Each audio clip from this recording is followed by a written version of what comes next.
Of course, we have met already a number of times, so we are starting to get acquainted, as they say in English. So Roberto, if I may say so, Speaker Roberto Fico, Speaker of the Italian Chamber of Deputies. The Speaker, thank you most sincerely for hosting the meeting of the Standing Committee in the Italian Chamber of Deputies. We're very grateful for your hospitality. I experienced it already a couple of days because I arrived in Roma on Sunday evening. Can you imagine? So I know a bit of the best places already around here. So happy about that. So very grateful for your hospitality and for the warm welcome that we have received. A big thanks obviously to Marta Grande, the chairperson of the Italian delegation, who was very instrumental in helping us out. Where is Mario? Voilà. Thank you very much for your hospitality too. I also would like to thank you, Roberto, in person for your participation and contribution to the Assembly's high-level panel on environment. I know we would have loved to have you in Strasbourg because I wanted to treat you for a nice choucroute. Okay, that didn't work, but let's call it what they say in American, a rain check. So you got the check and once you can basically use it. But thank you again for your contribution to the Assembly's high-level panel on environment, which we organized in the September session. The meeting here today provides an opportunity to continue the conversation on how we can join forces to make progress on the recommendations adopted by the Assembly. As you know, all the recommendations have been adopted unanimously, which basically, Mr. President of the Committee of Ministers, you will have to take that into account, because now you got 47 countries, 600 members of parliament, opposition majority, unanimously saying, Mr. Di Maio, you have to move on environment. Voilà. Now, in the Parliamentary Assembly, we obviously look forward to work closely together with the Committee of Ministers, with the authorities, and in particular with the Italian Parliament, towards achievement of the priorities of your presidency, which you will no doubt present. As you know, Mr. Speaker, a top priority for our Assembly in the near future is follow-up on our recommendations, including environment. We obviously count on your support. We look forward to your intervention, and I would say the floor is yours.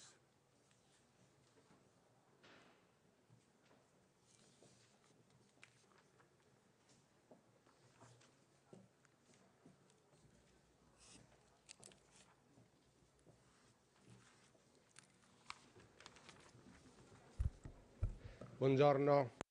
Good afternoon. Good afternoon to you all. I'd like to greet President Casellati, President Daems, Mr. Maio, and all the other participants. It's a great pleasure for me to welcome you to the Chamber of Deputies, to welcome the parliamentarians who are here with us today from all the countries of the Council of Europe for the meeting of the Standing Committee of the Parliamentary Assembly of the Council of Europe. This is being held as a meeting in person, which is taking place at a historically complex time. We've had the global pandemic, which has affected us all, but particularly and disproportionately it's affected vulnerable groups.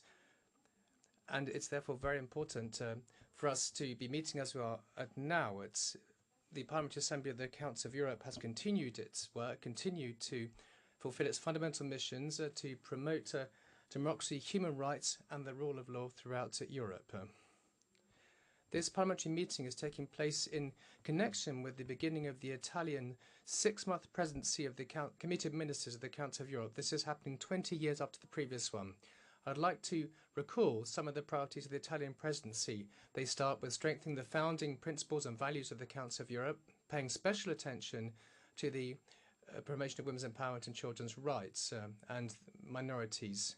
But it's also important to address the new challenges posed to human rights, democracy and the rule of law by new technologies, and in particular by the development of artificial intelligence. Issues such as these, which have a huge impact, cannot be tackled effectively if they're tackled by a single state. We need to have a collective and coordinated response. And it's this precisely what I want to draw your attention to. International cooperation is of paramount importance if we are to meet the great global challenges of our time. We must say it again, multilateralism is no longer an option, but it's a necessity. And it's precisely in this spirit that Italy intends to carry out its 6-month presidency of the Council of Europe. We've done this in the connection with hosting other international events this year. The pre-COP and the G20 were hosted in this year, on the occasion of which the Chamber of Deputies and the Senate of the Republic organised several important parliamentary conferences that were widely attended by delegations from all over the world. And we need, of course, to look at all the different activities that we share in common and what we can do.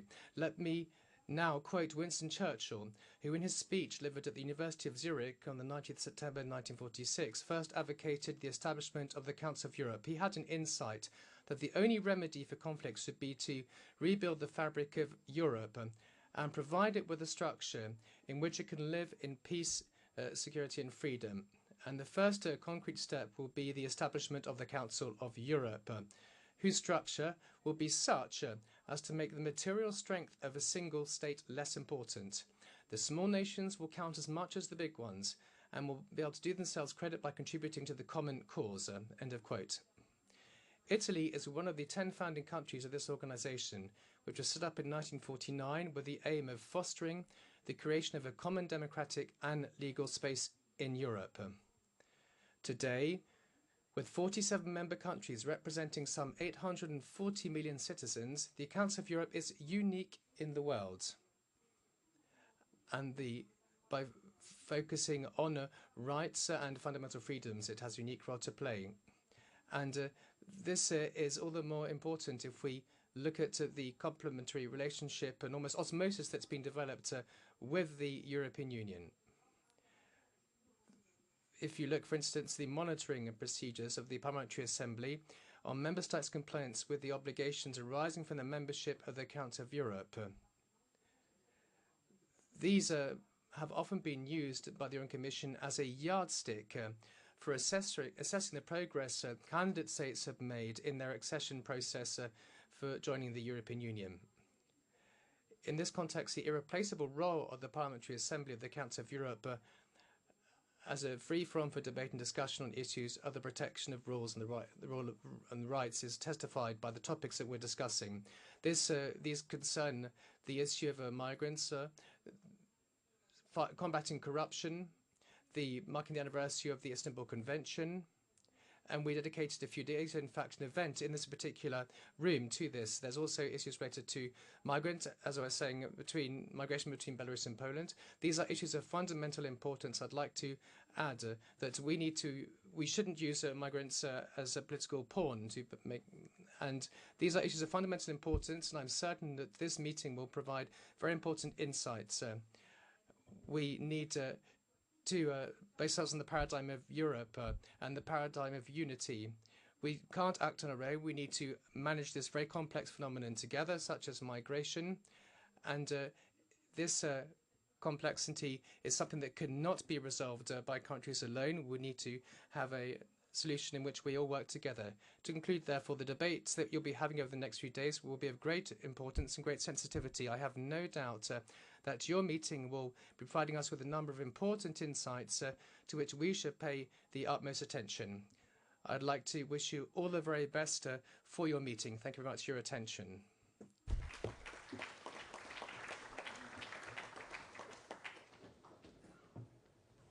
Thank you very much, Mr. President Di Roberto, for your address.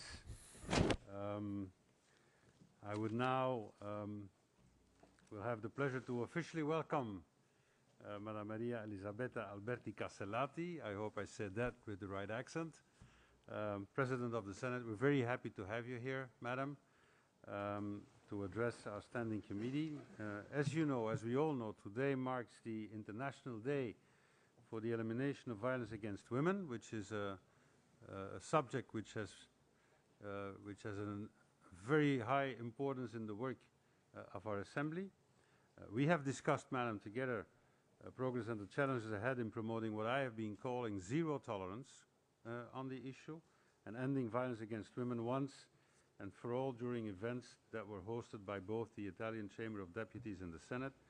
I have to say, Madam, that I'm very impressed by the commitment of both chambers to keep the issue high on our political agenda, and I thank you for your leadership in this regard.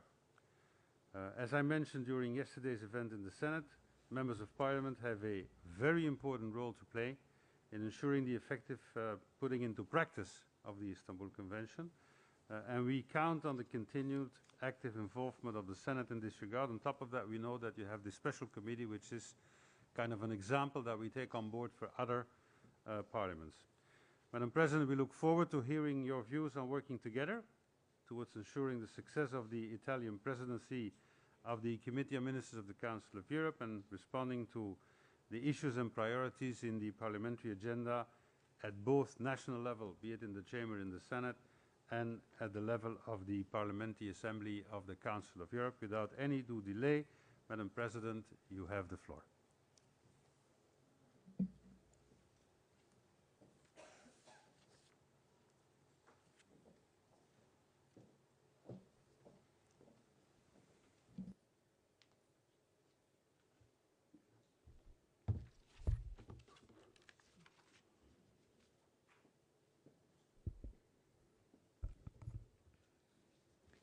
Buon pomeriggio.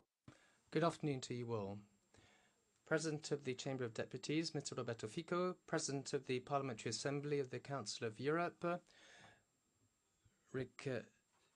Daems, Minister of Foreign Affairs, Honourable Luigi Di Maio, President of the Italian Parliamentary Delegation to the Assembly of the Council of Europe, Honourable Marta Grande, President of the Foreign Affairs Committee of the Italian Chamber of Deputies, Honourable Piero Fassino, Honourable members of the Standing Committee of the Parliamentary Assembly of the Council of Europe, dear members of Parliament,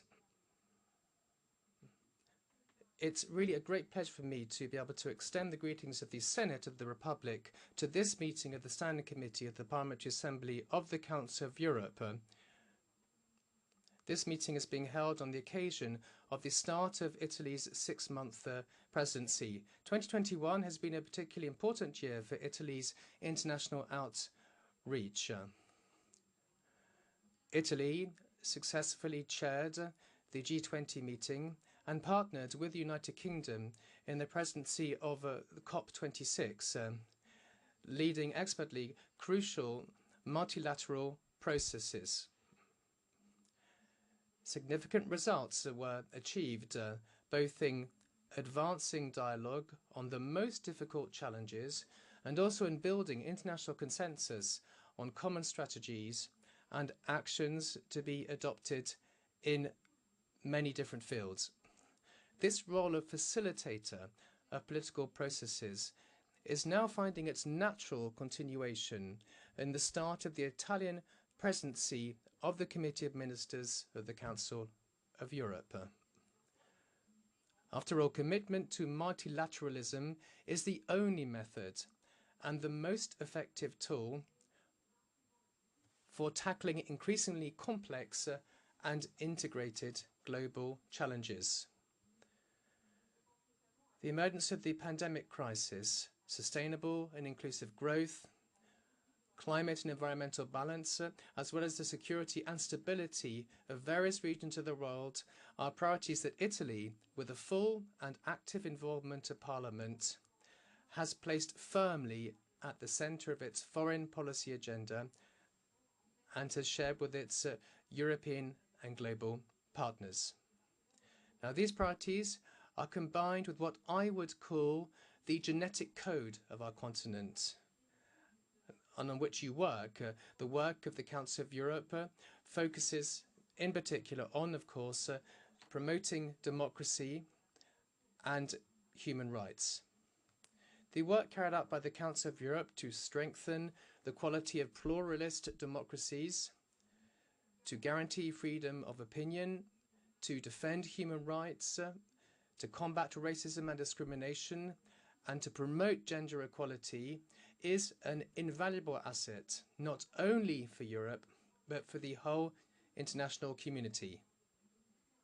The progress made so far in these areas is unquestionable, but cannot be taken for granted, especially in times of prolonged economic crisis and changing geopolitical scenarios. The state of democracy and fundamental rights deserves the utmost attention, And this all the more so because there are unmistakable danger signs and backsliding in these different sectors and areas.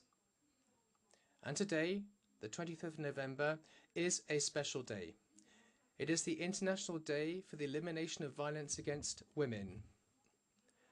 I would like to thank President Daems and Marta Grande for including in your agenda a discussion on this issue, which lies pretty close to my heart. Violence against women continues to be a widespread scourge throughout the world. I'm thinking, for instance, of the situation in Afghanistan.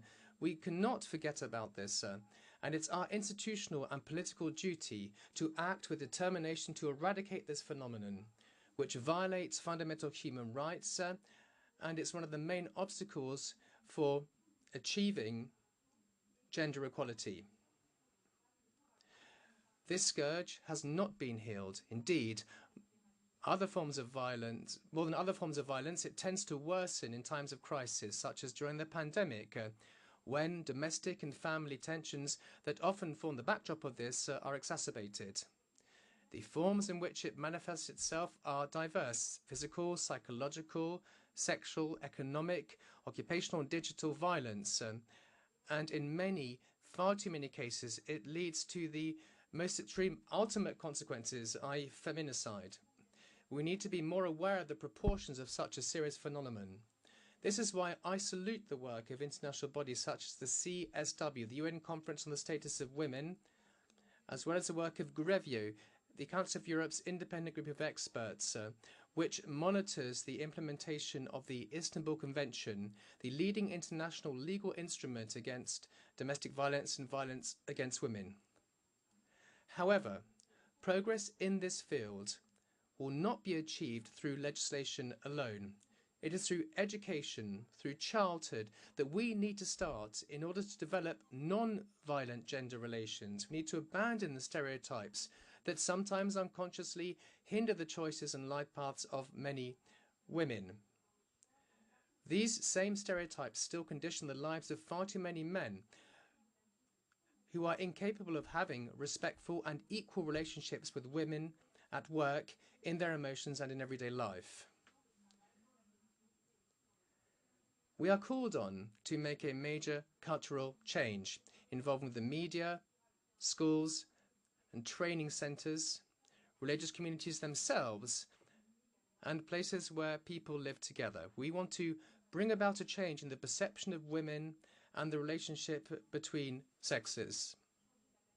And you were talking about tolerance zero. Yes, tolerance zero, I agree. It's the right term to use.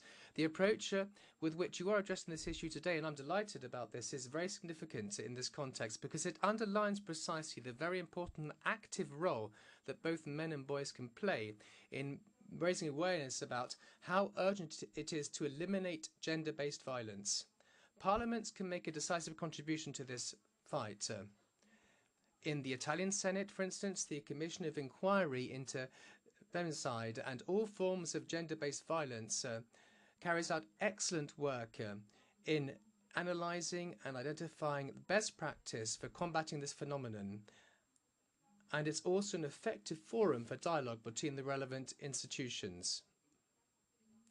Among the numerous documents produced by the Commission, there's also a report that analyses in a comparative way the frameworks that exist on counter-violence in different countries of Europe and of the world, and I consider this particularly useful for cooperation between parliaments. And lastly, a report on the judicial response to feminicide was adopted only last week.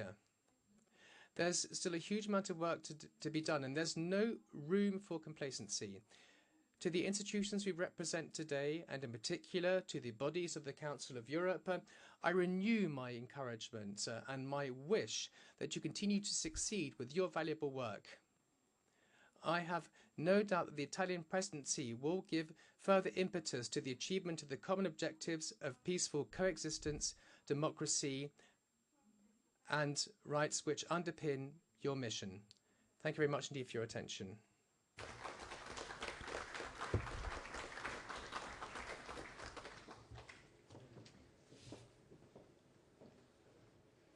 Thank you very much, Madam President, for your welcoming address. May I take this opportunity also to salute your Secretary General, Elisabetta, if I'm right, for being here. I also thank once again Mr. Chair of the Chamber, the staff of the Chamber of Deputies, your Secretary General, Lucia Pagano, the head of the International Relations Department, Giovanni Rizzoni, and the Italian delegation to PACE, led by Fabrizia Piantinesi, for the excellent organization. Why am I saying this? Because this is the first real physical meeting we have in about 2 years. So this was a challenge for you, and I have to say you're doing very well. But let's not forget, there's still like some 36 hours ahead of us. So let's keep up the good work. But anyway, thank you very much to both of you for your welcoming addresses, and also to the staff of both Senate and Chamber for the excellent organization. I now have the honor to welcome Mr. Luigi Di Maio, Minister of Foreign Affairs and International Cooperation, who is the chairperson of the Committee of Ministers of the Council of Europe. Dear Minister, Luigi, we are very pleased to have you here today for this exchange of views. It will be our first opportunity to discuss priorities, cooperation, and your upcoming agenda as we enter the Italian presidency of the Committee of Ministers. As already mentioned, you are a founding, or your country is a founding member of the Council of Europe, and it does remain one of the most valued partners of this organization. As you know, the COP26 just ended, and everyone recognizes the need to act fast and firmly to protect our environment. You know, this is something which is close to my heart, and to the Assembly's heart, given the recommendations we passed in a unanimous way. For us, the question of environment cuts across all the core values of our work. Human rights, democracy, rule of law, it is evident. It goes without saying that we cannot fully enjoy our intrinsic human rights if we do not live in a clean, healthy, safe and sustainable environment. That's Article 2 of the Convention. Article 2 of the Convention says the right to life, but what is life worth if you cannot enjoy it in a decent environment? So on this topic, and indeed on the many other challenges facing our member states and at global level, we really count on the continued good cooperation, Mr. Minister, between the Assembly and the Committee of Ministers. As you know, we installed a couple of new ways of working. One of them is the trialogue. I'll explain you later what it means. And in this way, I'm sure that we can make progress. All three of us, Committee of Ministers, Parliamentary Assembly, and the Secretary General, to defend the same values. It is something that I've been stressing for so long. We have the same agenda: protecting human rights, fundamental freedoms, rule of law, and democracy. And so it is better to coordinate to the extent of the possible, although we know that at some moments we might have different opinions, but that's not a problem, because at the end of the day we defend the same values, and we should do so together. So we look forward to your intervention, Mr. Minister. You have the floor. Thank you very much.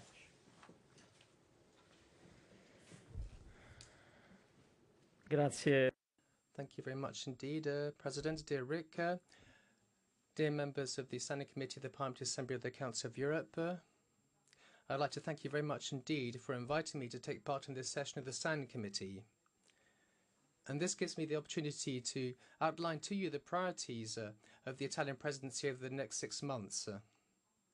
The Italian presidency began last November, the 17th of November this year, and it's returning 20 years later with commitment, pride, and a very strong sense of responsibility. This year has already been said by the President of the Senate and the Chamber. This year, our country has been at the centre of the international agenda.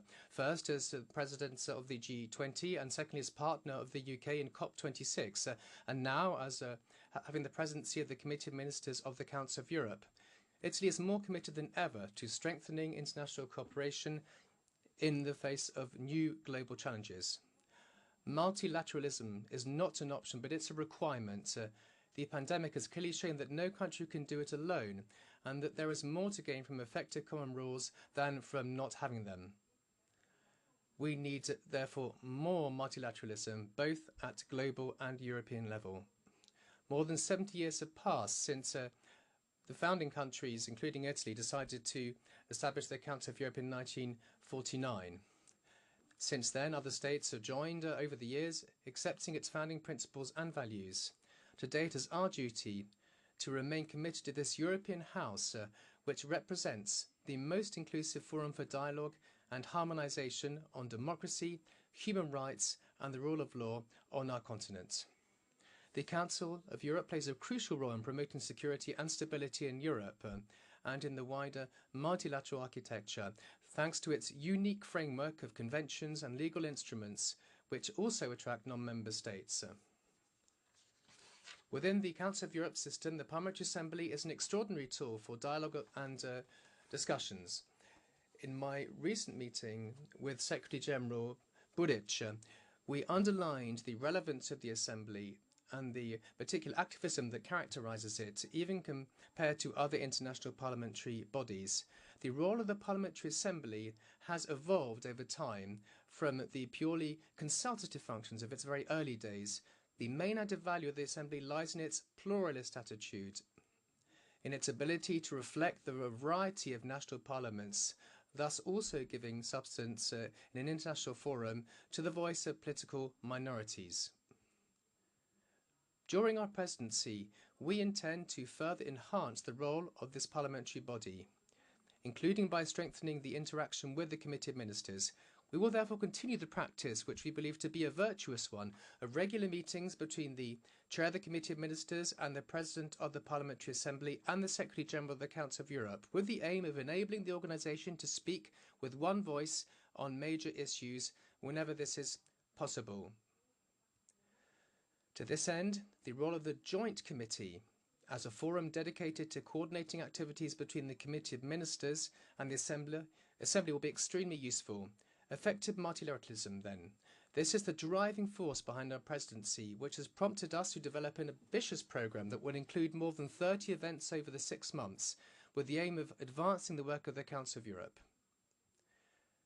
The Italian presidency will focus in particular on 3 priority areas.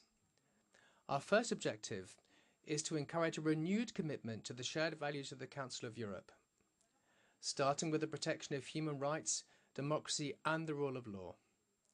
These are, of course, the founding principles of the organisation, underpinning the decision of member states to join the Council of Europe. But they must be nurtured and protected and must never be taken for granted. With this in mind, we intend to pay particular attention to those areas that can foster dialogue and inclusiveness and strengthen the organisation's common feeling. Among these, I would also like to mention, first of all, the protection of cultural heritage as a tool for promoting our shared identity, intercultural dialogue and social inclusion. Social rights are also a cornerstone of European integration and one of the founding principles of Europe. Italy intends to contribute to strengthening the European Social Charter, signed 60 years ago in Turin. We are sure that there will be tangible results achieved by the recently appointed ad hoc working group in view of the May 2020 Ministerial Conference.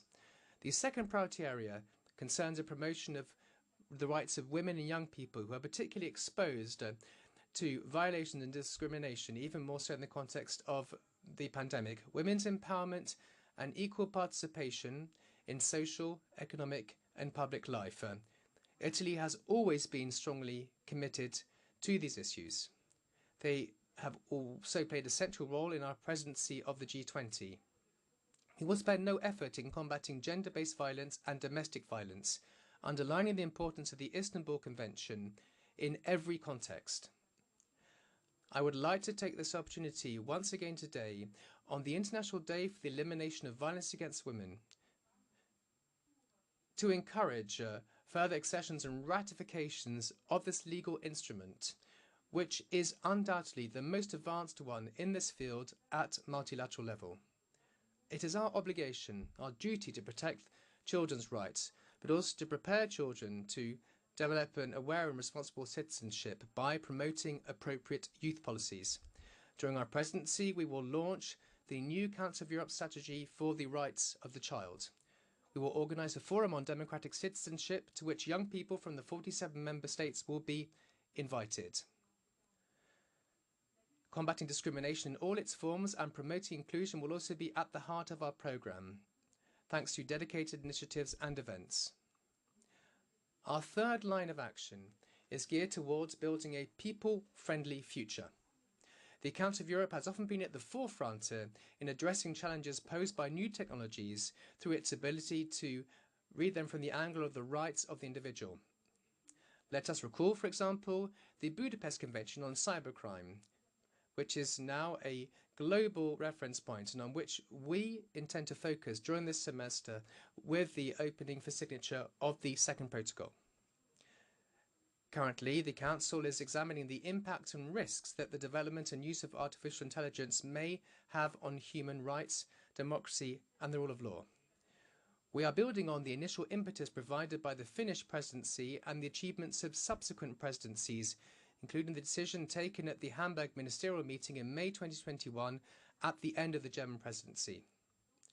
Italy will strive to ensure that negotiations aimed at defining a legal instrument to regulate the development and use of artificial intelligence while respecting human rights and democratic principles can be launched under our presidency.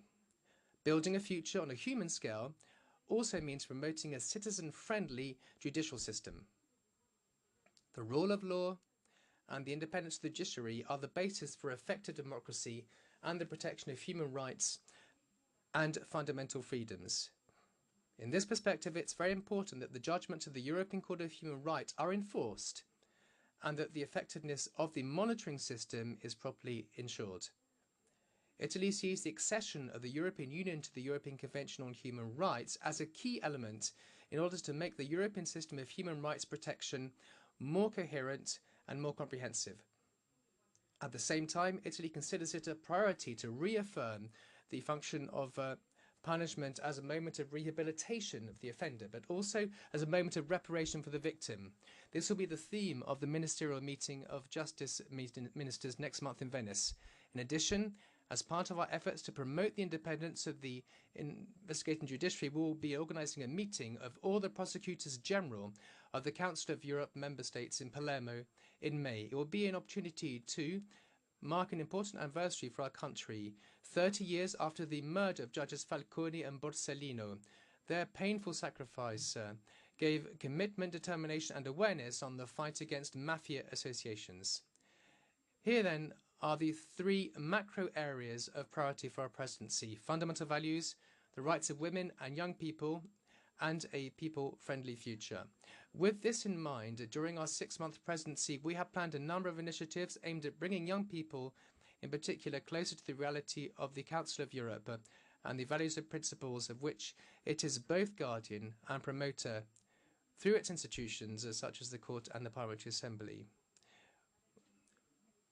During the course of our presidency, we are going to carry out different initiatives with this in mind.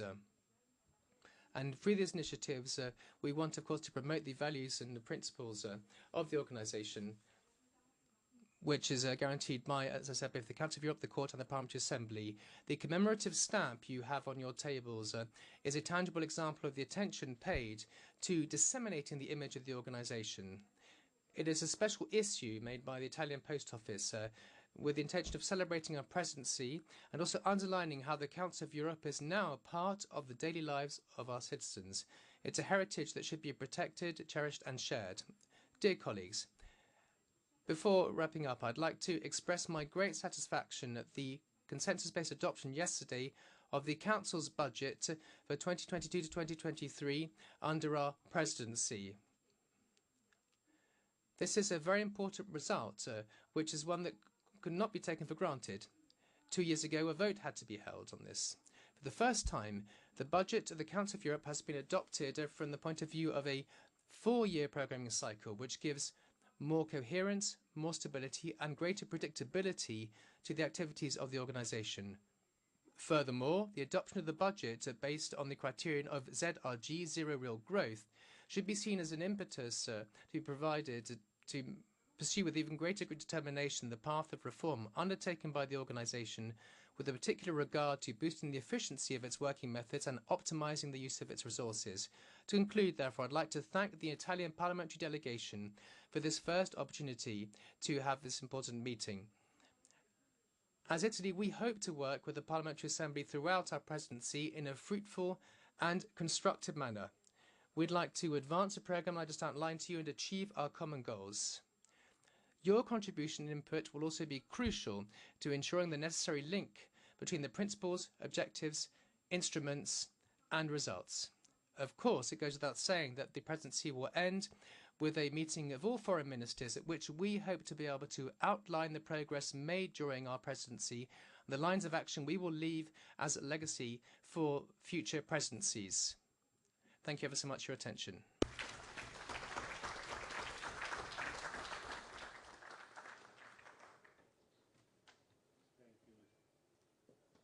Thank you, Mr. Minister, for your quite interesting statement. It is now time to give the floor to the members of the Standing Committee who would like to put a question to Mr. Di Maio. I propose to group the questions by 3, as we usually do, and remind all of you that you have 1 minute to ask your question. I will start with 2 Italian colleagues. First of all, Ms. Grande as chair of the Italian delegation, followed by Mr. Piero Fassino, chairperson of the Chambers of Deputies Committee on Foreign Affairs, that I had the pleasure of meeting yesterday. So we will take you both first, and then we will take 3 from the room, so we'll start with 5. And then, Mr. Minister, you are free to give answers. Why am I saying that? I mean, in politics, you are the master of your own answers, right? And they're the master of their questions. So we'll see what happens. Anyway, let's start with Ms. Grande. 1 minute, you have the floor. Grazie, Presidente. Grazie. Thank you, President. Thank you, Minister, for your statement. The objectives of the Italian presidency are fully in keeping with the values and ideals underpinning the Council of Europe. We stand at a historic crossroads. Women's rights are constantly under attack. Furthermore, we've seen some rollback on the values and principles we've subscribed to.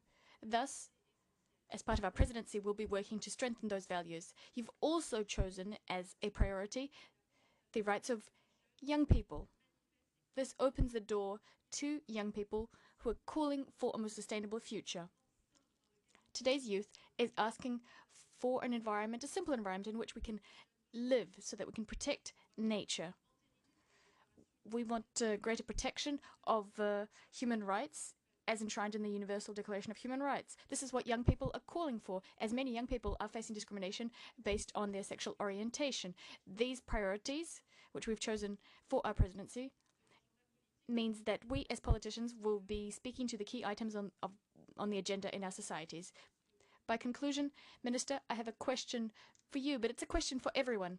How can we keep up with the times? How can we remain our relevance so that we can ensure greater visibility of the Council of Europe objectives? Thank you. Now, Piero Fassino, I don't know where Piero is. Piero, you Grazie. have the floor, 1 minute. Grazie Presidente. Intanto Thank you, President. On behalf of the Committee of Foreign Affairs of the Chamber of Deputies, I should like to wish a very warm welcome to all colleagues here in the room. Minister, I have a question for you. Over the last few years, we've been constantly talking about the protection of human rights. It's once again a priority, both in the international arena and at the Council of Europe. The Council of Europe has a wonderful mechanism. Whenever we have an issue with a given country, we send a mission which then issues a recommendation. There's then follow-up. There's a request for opinion from the Venice Commission. So we've got a wonderful mechanism for dialogue. And this is very much at odds with the sanctions mechanisms which are deployed by the EU. My question is the following. Don't you think that it would be worthwhile during the Italian presidency to implement this Council of Europe mechanism through our dialogue with the European Union so that we use this very positive, this proactive mechanism, the Council of Europe mechanism, much more than the sanctions-based mechanism, which often creates stumbling blocks to the protection of human rights and means that there is less respect for human rights, in fact, at the end of the day. That's the first thing I wanted to say. Second, we have 47 countries here at the Assembly. We've got the Russian Federation as well as Turkey. These are states which are very active in the international arena, and I believe that we need to strengthen ties with these countries, as well as the ties between these countries and other institutions such as the EU. What is the position of the Italian presidency? Speaks Alexander Pocek and Emmanuel Zingris, after which I will turn to the Minister for some answers. And then we will take 2 by 2 or 3 by 3 in function of how many of the colleagues ask for the floor. So first Alex and then Emmanuel. Alex, 1 minute, you have the floor. Thank you very much. I'm very grateful to be here walking where the Republic... A little bit closer to the micro, please.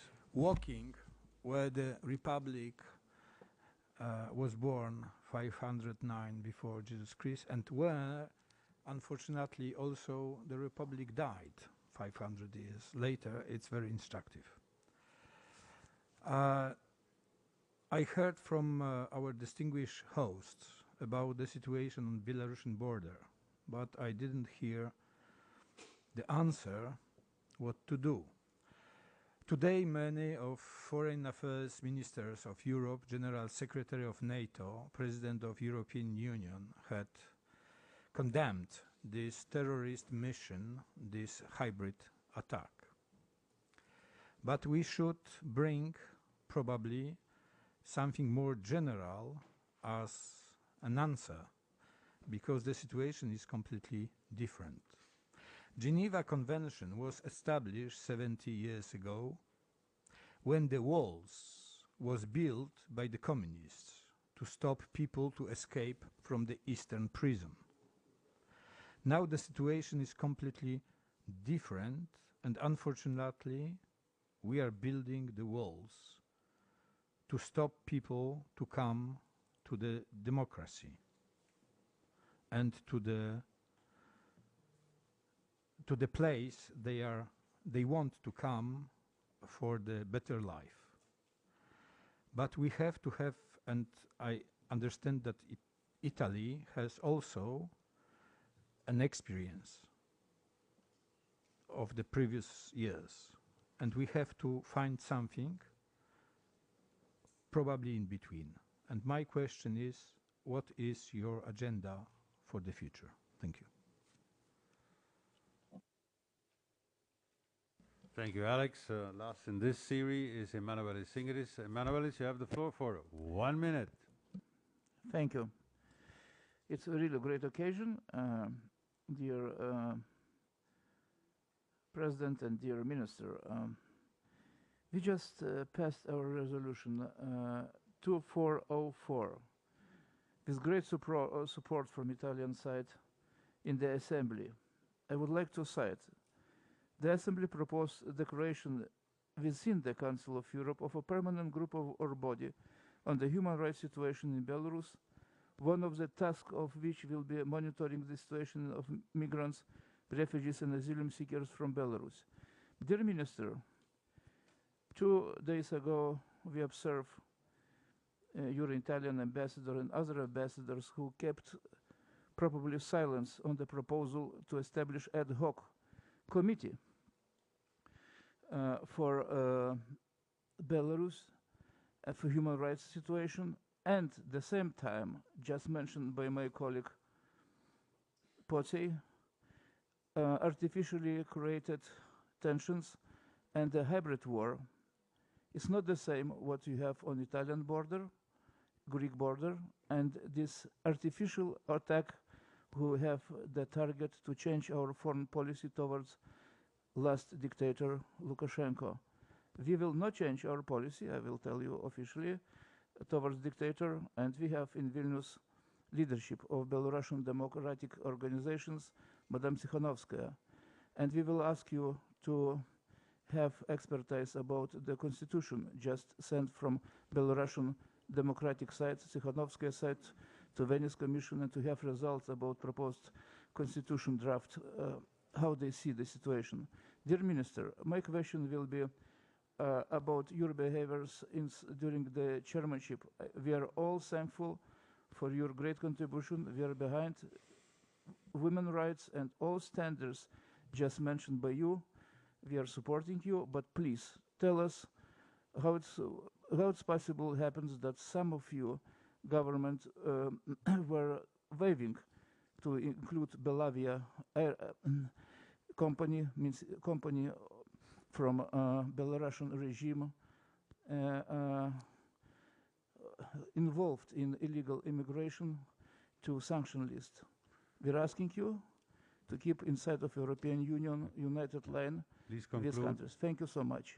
Thank you so much for your contribution. And dear Speaker, thank you for your years and years. Thank you. I left you go over 1 minute, so I'll be a little bit more severe in the next series. Okay, Mr. Minister, you, of course, you've got all the time you need or want to answer. You have the floor.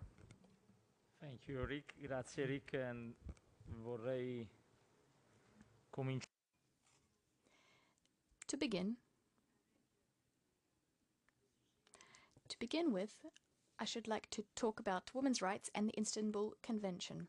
I believe we should be working together in the most inclusive fashion possible so as to promote, in so much as is possible, ratification of this convention.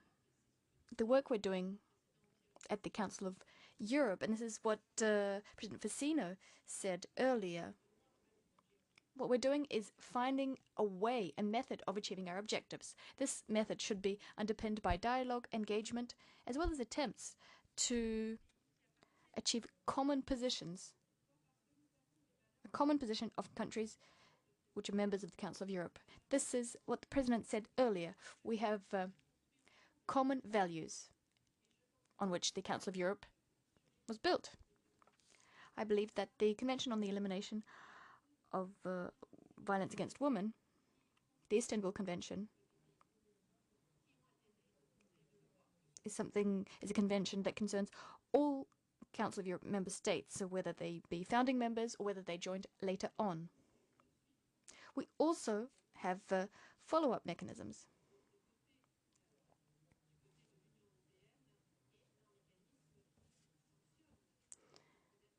On the European Union side, yes, they have more of a sanctions-based mechanism rather than a follow-up mechanism or monitoring mechanism. But as we know, the Council of Europe is bigger, it has more members. We have a number of members here at the Council of Europe with whom we have an ongoing dialogue, even though sometimes we disagree. And I believe that those are the broad brushstrokes of the way forward. We should have ongoing constructive dialogue, not dogmatic dialogue. Turning now to the issue of Belarus, which was flagged by a number of the speakers. Well, I can say the following about Belarus. As things stand, we have an initiative which we've prepared, that is the Commissioner for Human Rights went to Poland a few days ago, and this trip was a milestone, part of the efforts which we're currently implementing at this historic stage. This phenomenon we're seeing, it's not a migratory phenomenon. This year, that's something I wanted to emphasize. This year, Italy has already received 60,000 migrants. They arrived in Italy by crossing the Mediterranean. But what we've seen on the border between Poland and Belarus is not a migration crisis. What we're seeing is human beings being instrumentalized in order to wage a political attack against another country, and that is unacceptable. Italy should not be dragged into this debate about what's happening on Belarus's border. These are completely different issues, and I would really like to underscore that. The Council of Europe is the best possible platform for involving various countries in this discussion, countries which are members of the Council of Europe, which might be able to influence Belarus, and that should help us to achieve our ultimate objectives, that is, to put an end to what's happening. I think all of us have been following the tragic events in the headlines. For instance, the Syrian children who lost their lives attempting to cross the border into the EU. So when we deliberate these issues, we probably remember what happened a few years ago with Alan Kurdi, who washed up on a European beach. So regardless of what's happening, I must reiterate that Italy stands convinced that it was a good idea to adopt the second sanctions package targeting Belarus. We did this at the EU. We were staunch supporters for that measure. But here at the Council of Europe, we could perhaps be a bit more daring. We could do more, moving beyond sanctions. It's true. Sanctions is part of the EU's modus operandi. Here at the Council of Europe, we conduct follow-up monitoring, ongoing checks, and this should be applied to what's going on the Belarus border. Ms. Tikhanovskaya, the head of the Belarusian opposition, I've met her on a number of occasions. We had some fruitful discussions here in Italy as well. And it's absolutely clear, in fact, that what lies at the heart of this issue is people, whether they be nationals of Belarus, whether they be from other countries. That's what's happening. So any initiatives put forward by the committee, by ministers, are initiatives we're going to be fully supporting. Thank you. So we now go to our next three colleagues, in order Tini Cox, Frank Schwabe, and then Jacques Maire. Please try to stick to the 1 minute because we are running a little bit out of time. So first on my list is Tini. You have the floor. Thank you, President. Thank you, Mr. Minister. I couldn't agree more with what you said, that multilateralism, effective multilateralism, is not an option but a necessity. But the fact that you say it also indicates, indicates that not everybody is fully aware that multilateralism is indeed a necessity. And what do you think, what would you say to the leadership of those countries who have, for good or bad reasons, doubts about effective multilateralism? What is the convincing argument to all the leadership of these countries that multilateralism is indeed the answer, not an option but a necessity? Thank you very much. Thank you, Tini. We now come to Frank Schwabe. Frank, you have the floor. Thank you very much, Mr. President. One remark and one question. The remark is about, for sure, congratulations to the budget, you mentioned it, but I just want to say that this parliament, and we saw a little bit, is very nice.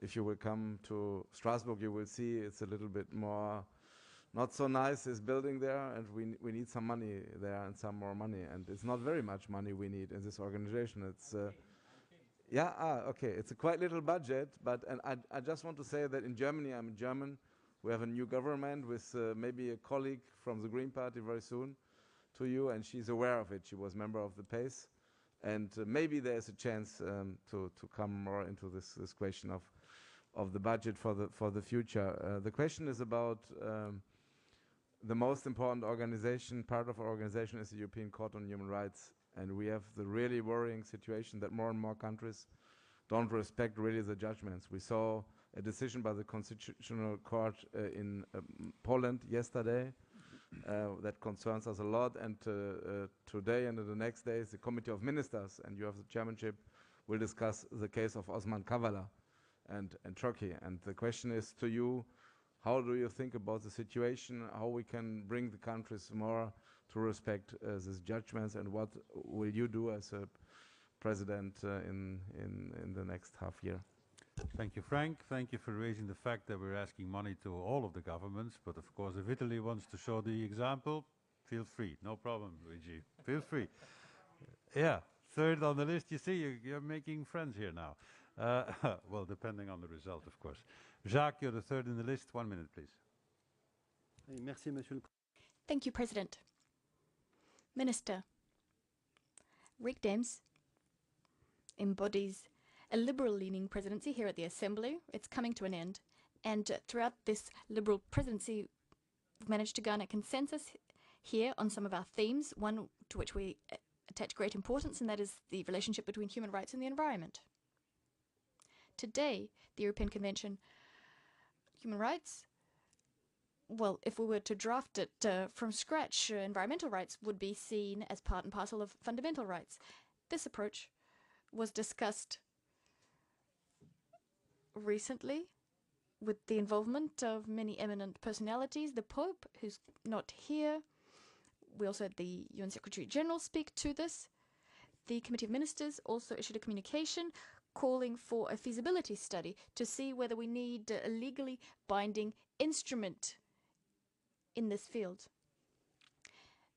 Now, I completely agree with many of the priorities you listed. I, as well as my colleague, Ms. Triss, support all of the various priorities you listed, including some of the priorities which are particularly important for our two countries. And it's true, it's a historic moment, our two countries meeting here. It's a very strong signal. Thank you. Thank you, Jacques. The floor to the Minister. Luigi, you got the floor. Ok. Grazie, Rick. Prima Thank you, Rick. First and foremost, if I may, I must say, as the country which holds the presidency at the Committee of Ministers, we are working to ensure the implementation of European Court of Human Rights judgments. Of course, this speaks to human rights in many areas, but first and foremost, we want to shore up the authority of the European Court of Human Rights. We're doing everything we can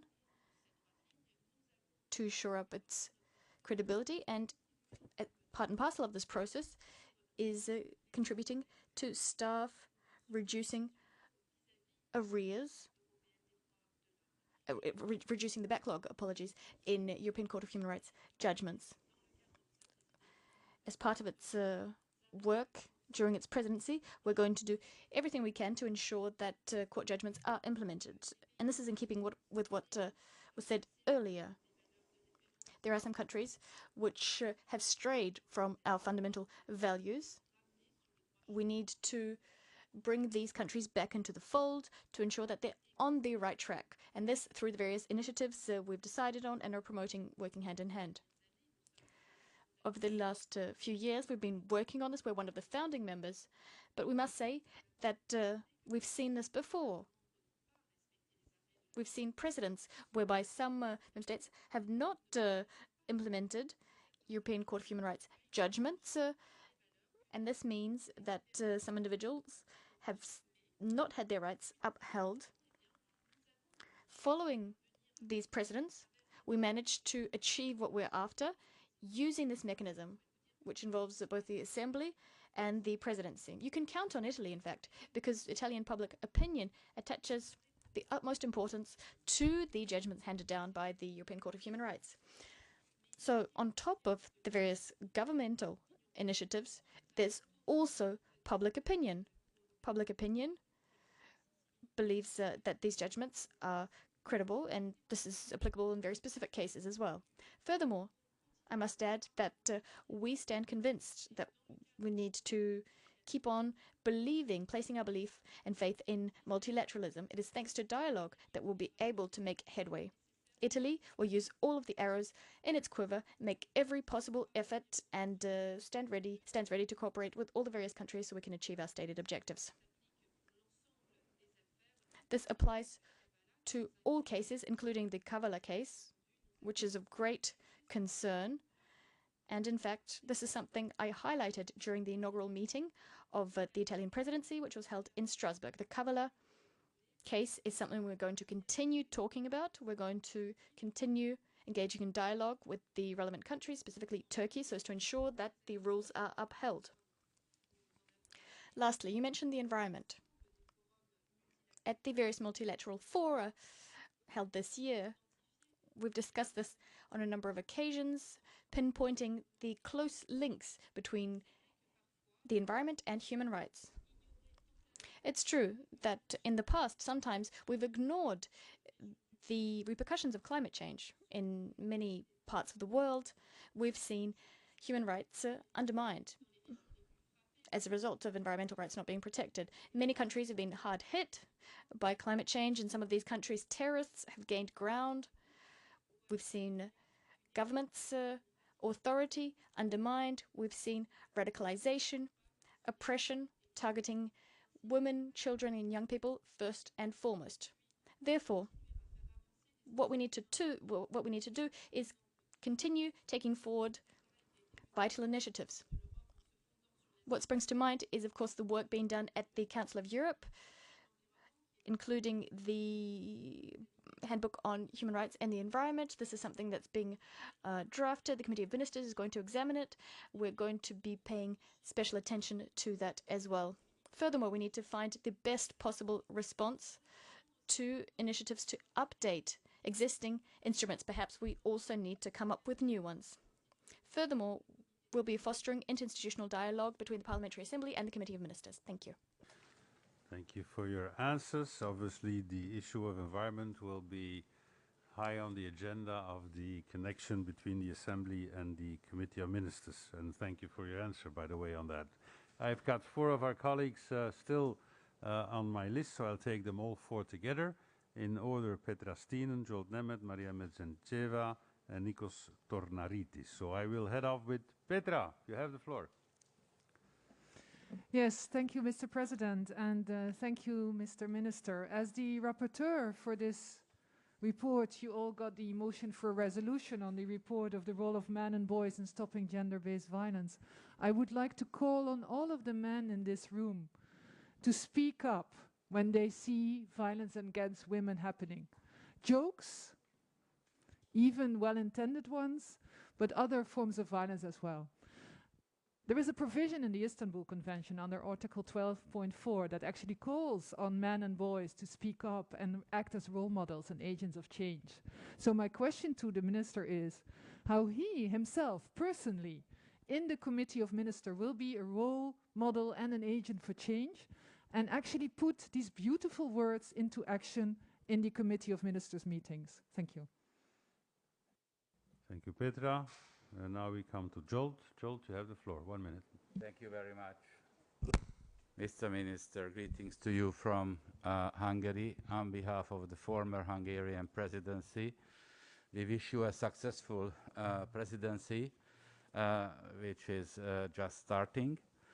And as it was asked just before me concerning the feasibility study on environment, I would like to draw your attention to another important priority of the Hungarian presidency, which is national minorities. Concerning national minorities, we have been able to adopt the Kovács-Elvira report in the Parliamentary Assembly, and also in the Committee of Ministers, we have been able to establish in the Anti-Discrimination Committee a national minority working group which has to prepare a recommendation on the political participation of young people on behalf of national minorities. Italy definitely has a lot of experience in the field of national minorities because of Alto Adige, South Tyrol, and so on. And you are aware of the fact that the youth is an important issue, as you have just developed.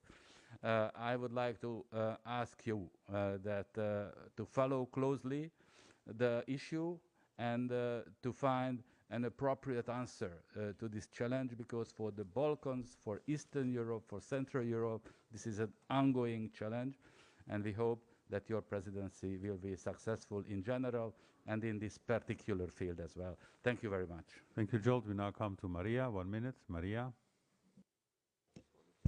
Thank you, dear President. Dear Minister, you are definitely winning the hearts of Ukrainian delegation by emphasizing on the youth policies and, of course, on the new strategies for the rights of child. And you have numerously mentioned the aim of a dialogue. And my question is, how can we go on with a dialogue if one of the member states who got back for a dialogue to the Assembly is violating now human rights via hybrid tactics by using migrants, gas, troops next to the EU border as well? What should we do and how should we react? Grazie mille. Thank you, Maria. And then we come to our last question. Nikos Tornaritis. Nikos, where are Thank you? you, Chairman. Okay, Nikos, Dear you got the floor. Minister, how determined is the international community, including the Council of Europe, to pass from words to deeds and impose restrictive measures against Turkey in relation to its illegal drilling activities in the Eastern Mediterranean and unilateral steps in Famagusta that compromise prospects for the resumption of negotiations for the Cyprus problem? Similarly, we cannot tolerate the instrumentalization of migrants and refugees for political purposes, neither from Belarus nor from Turkey or anyone else. Double standards result in the fragmentation and uneven application and protection of human rights. Therefore, it is imperative that this be avoided as a matter of relevance and credibility for our organization. I wish to have your comments on this. Thank you very much. Thank you very much, Nikos. Mr. Minister, you have the floor.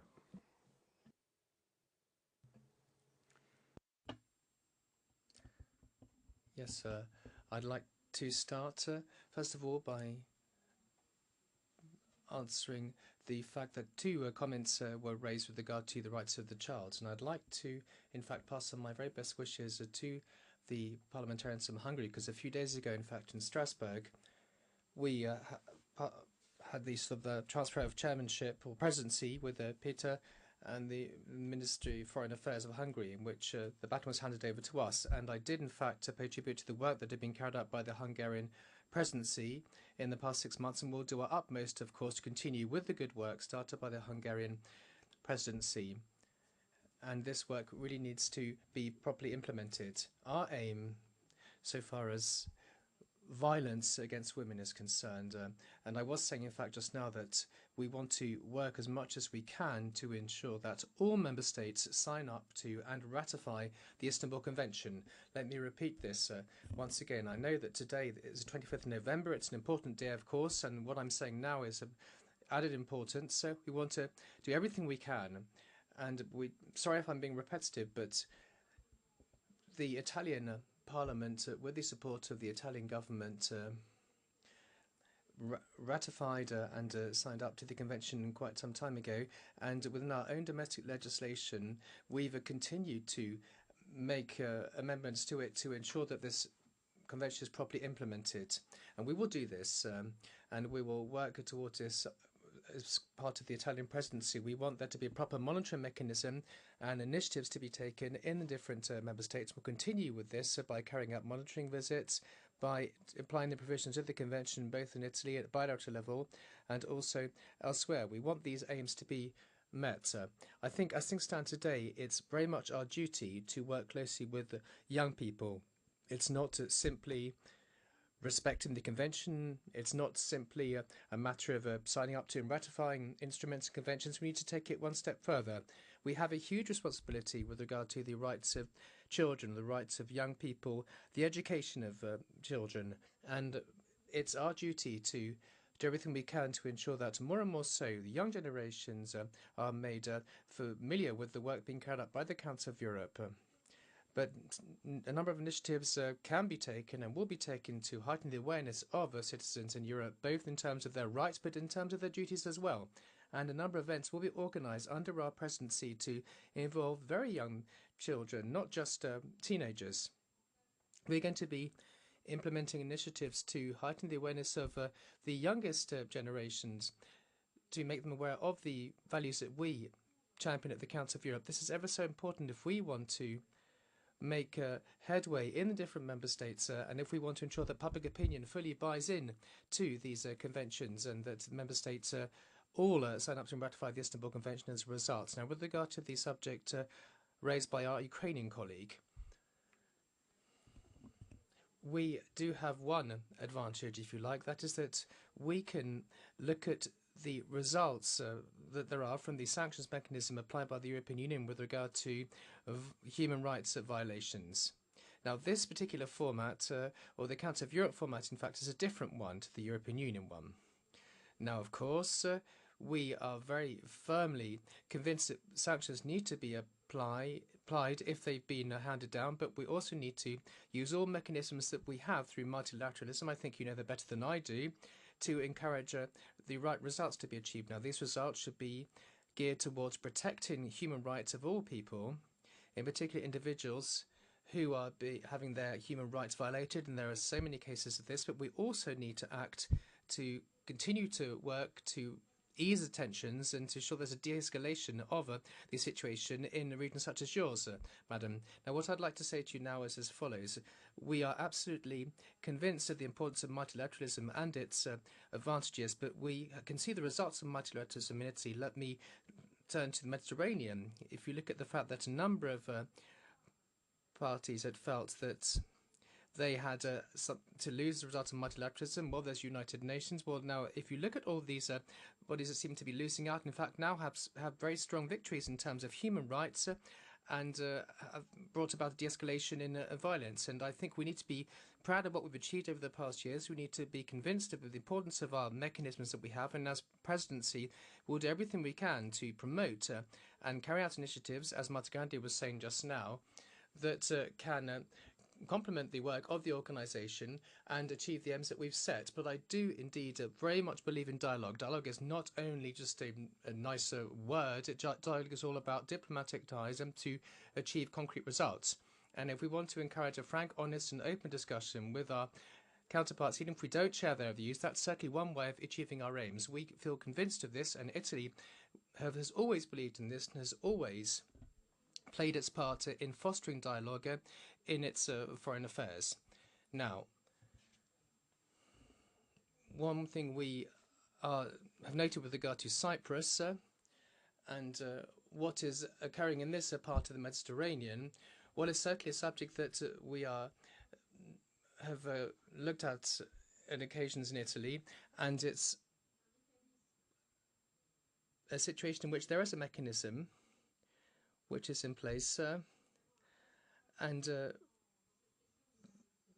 there are parties that are squaring up to each other in this region, and I think we need to try and ensure we have better, more effective results by promoting exchanges between Greece and Turkey, and by promoting a format through the United Nations which will foster dialogue on the issue of Cyprus. Because let's not forget there's the Turkish Cypriot part which is not recognised, and you can see what's happening there as well. And I think on these different points there has been some major progress made already. Now, with regard to the issue of migration, well, let me tell you, as a member state of the European Union, as a member state of the Council of Europe, within the European Union we've signed up to an agreement with Turkey on migration.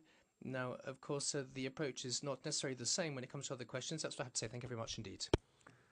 Thank you, Mr. Minister De Luigi. Thank you very much for your informative statement. And I'm really looking forward to cooperating closely with you in the coming months and to contribute to upholding and defending and extending the values that we all cherish. So thank you very much for that. I also would like to thank again our two speakers. Thank you for being with us in this Q&A. We do appreciate that you liberated your time for this standing committee. We hope that you will do so in the future too. That's like a small invitation, you know. But we really appreciate that both speakers were here when we had the exchange with the very much valued Minister of Foreign Affairs, to whom we count on to defend our joint and shared values. Thank you very much.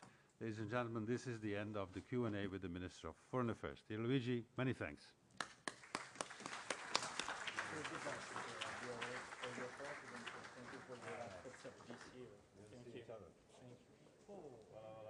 I'm bribing you now. Thank you very much. Thank you. Okay, see you soon. See you soon. When you want to come here, you will want No, I will probably drop by. Even in order to... Ciao Roberto. Grazie mille.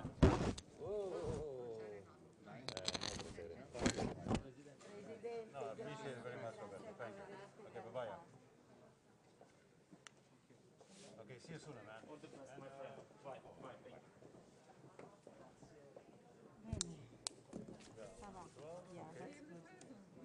You see, I'm working for I just have difficulty the chief of staff. getting you with your head up, our secretary.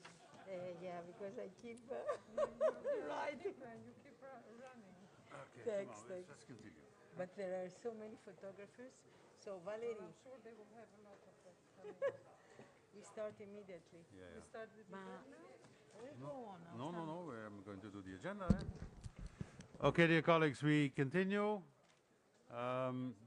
Number 4 on the agenda is examination of new credentials. We have received credentials for new members of the delegations of Croatia, Denmark, Luxembourg, Malta, Norway, and Ukraine. They are in your document 15407. Any objections? I don't see any, so ratified. Then point 5 on our agenda, modification in the composition of committees. Next business is to consider this. The changes are set out in document commissions 2021-08 and 2021-08 addendum. Are the proposed changes agreed upon? I see no remarks, so they are. Then we come to the request for a current affairs debate under Rule 53 of the Rules of Procedures. I inform you that a request for a current affairs debate has been submitted by the 5 political groups on the situation of migrants on the border of Belarus and Poland, because this is the title that we decided on. The Bureau agreed to recommend holding the current affairs debate again with the title The Situation of Migrants on the Border of Poland and Belarus. And the Bureau proposed Pierre-Alain Frides, sitting to my left, to open the debate. Are there any objections? I don't see any, so then this is agreed upon. Then we come to the agenda. We have to adopt the revised draft agenda for the meeting. Any objections to the draft agenda? This is going very well. I'll be speeding up even a little bit. No objections? Done. We come to the first part session of the Parliamentary Assembly. At its meeting this morning, the Bureau has drawn up the preliminary draft agenda for the forthcoming Assembly part session. Pursuant to Rule 27.4, the Standing Committee has to take note of the preliminary draft agenda. No objections? Approved. We come to the observation number 10 on our agenda of the parliamentary elections in Morocco. We come to the report. In the absence of the rapporteur, Mr. Alberto Ribola, we have our friend Antonio Gutierrez Limones, who was rapporteur. The report was approved by the Bureau this morning. So, Antonio, where are you? Voilà, Antonio, you have the floor. 10 minutes in total. If you use less, that'll be fine too, to be divided between presentation of the report and reply to debate. Voilà. Antonio, we come to the debate. Okay. I will first give you the floor. Antonio. Okay, thank you, Mr. President, dear colleagues. I am presenting the report on the recent parliamentary elections in Morocco on behalf of Mr. Alberto Ribolla. One second, Antonio. Yes? May I ask that any conversations, discussions, and what have you, to please take them outside during the... One second, Emmanuel, 1 second. Piero Fassino, Frank, please could you, because it's a bit difficult to hear our colleague having his report on the elections of Morocco. Voilà. Emmanuelis, the rapporteur, was speaking. I will give you the floor after he has finished. Antonio, please continue. Thank you. As I was saying, I am on behalf of Mr. Alberto Ribolla, was the chair of the ad hoc committee to observe this election, who could not attend this meeting because he is now in the observation mission in Kyrgyzstan. I'm using the opportunity, first of all, to thank my colleagues who participate in this observation mission and with whom we made, I think, a very good job. I would also like to thank the Morocco authority as well as the Council of Europe office in Rabat for all their assistance. I thought I could present the report in Spanish in my own words, but I found out this morning that it wasn't possible, so I tried to do my best on the time the President told me. All you know, the Moroccan Parliament became the first European legislative body to attain the status of partner for democracies. In 2011, since then, our Assembly has observed all legislative elections in Morocco. The King of Morocco, the Kingdom of Morocco is a constitutional monarchy. A new constitution was approved by referendum in 2011, which represents an important step to democracy, the increased power of the parliament and the autonomy of the government. Nonetheless, the balance of power remains strong in favor of monarchy. This election had to face an important challenge. First of all, national, local, and regional elections were for the first time held on the same day and under a modified electoral framework. Secondly, the campaign period fell on the peak of the third wave of the COVID pandemic, which not only involved a number of risks, but also a great concern about abstentions. The concurrence of the multiple elections ensured that the final turnout was just about 50% of the electorate, which is 7 points up compared to the previous elections. This election had the highest number of registered voters in Morocco's electoral history, 2.3 million voters more than the last one. The Moroccan parliamentary election marked the defeat of the ruling Justice Development Party, winning only 13 of the total 395 seats in the parliament. The party lost its position as head of the government to the National Rallies of Independence. Some observations and recommendations. The voting in the polling station we observed was overall very well organized. The members of the polling station were in most cases very cooperative with our observed, and the voting process was transparent. Our team noted a few cases in complaints, but I think everything was smoothly and peacefully. We welcome the professionalism of the responsible state authority and the courtesy of the member of the polling station, although many efforts have been made to include more women into the election day administration. We hope that in the next election we will see more women chairing the polling stations committee. Talking about female participation in politics, we note with such satisfaction the effort by the Moroccan authority to include more women in politics. To this end, we hail the introduction of the new regional list, which was especially created to boost the representation of women in the parliament. I think it's a very positive beginning, and we call upon the new government and political party to work on improving women's overall status in the society. On the other hand, we regret that the amendment to the electoral legislation were adopted late, only a few months before the launch of the official campaign, which is not fully in line with the Council of Europe's recommendation on electoral practice. The electoral campaign took place in a very atypical moment affected by the COVID. The government imposed drastic measures in order to safeguard the electoral process.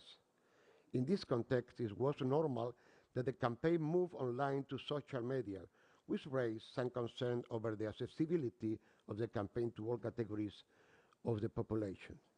The final point I wish to raise is our long-standing concern about the possibility of the Moroccan citizens abroad to exercise their constitutional right to vote. The diaspora community are the main contributor to Morocco's foreign currency reserves and an important economic actor. They could also positively impact the voter turnout. We therefore renew our call on the Moroccan authority to find the possibility for future elections for the Moroccan citizen abroad to vote there. We also regret that the exercise of the right to vote remained denied to several categories of the Moroccan population, including police, the military, people in hospitals, or pre-trial detention. The Assembly delegation therefore urges Moroccan authority to make further improvements to ensure the right to vote to all its citizens.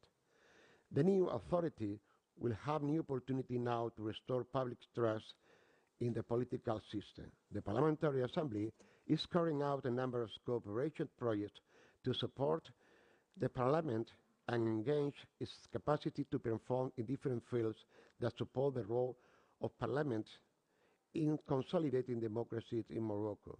Both the Parliamentary Assembly of the Council of Europe and the Venice Commission also remain available to help further improve the legal framework and electoral practice in Morocco and to contribute in their implementation. Thank you very much for your attention. Thank you, Antonio. I now go to the point of order of Emanuelis. Emanuelis, you had a point of order? Yeah, dear Speaker, probably not intentionally. You look to the paper going through the points of our future agenda during our January session. In this case, my point of order was related to the current situation, and we would like to probably to discuss this current situation related to memorial organization and to liquidation of the biggest NGO in Russia, probably at least today among other businesses. You have here all front of members of parliament and leaders of the delegation who would like to do that. And I would like only to say that for January session, some delegations will put officially some changes. That is for information for your side. And today and tomorrow, among other businesses, we will raise issues related to the mentioned topic. Thank you so much. Thank you, Emanuelis. Obviously, the agenda has been approved. We do have a bureau on December 10 in Paris. By the way, we have seen that any decision concerning the issue that you raise is postponed. So we basically do not have an decision at this stage. So I'm not going to go into the content or the substance, but as to procedure, we cannot have the discussion today, neither tomorrow. Obviously, you can deviate in having an intervention on another subject and do so. Feel free to do so, Emanuelis. I mean, we're politicians, so we know how to, let's say, indirectly make our point. But I suggest that you take it up on the Bureau on December 10, when we will have the occasion, if need be, to make whatever modification if the Bureau would follow you. But thank you again for the remark, because it is indeed important as a subject to be followed up very, very closely. Thank you for that. I will now go back into our issue of the Moroccan elections. I would like to give the floor first to Mr. Alal Amraoui, my good friend with whom I visited Morocco. It's a long time I didn't see you. This was really a very successful mission. Of course, some elements need to be worked on, but we know that. You are the chairperson of a delegation of Partner for Democracy of Morocco. I am very glad to be able to give you the floor for 3 minutes. You have the floor.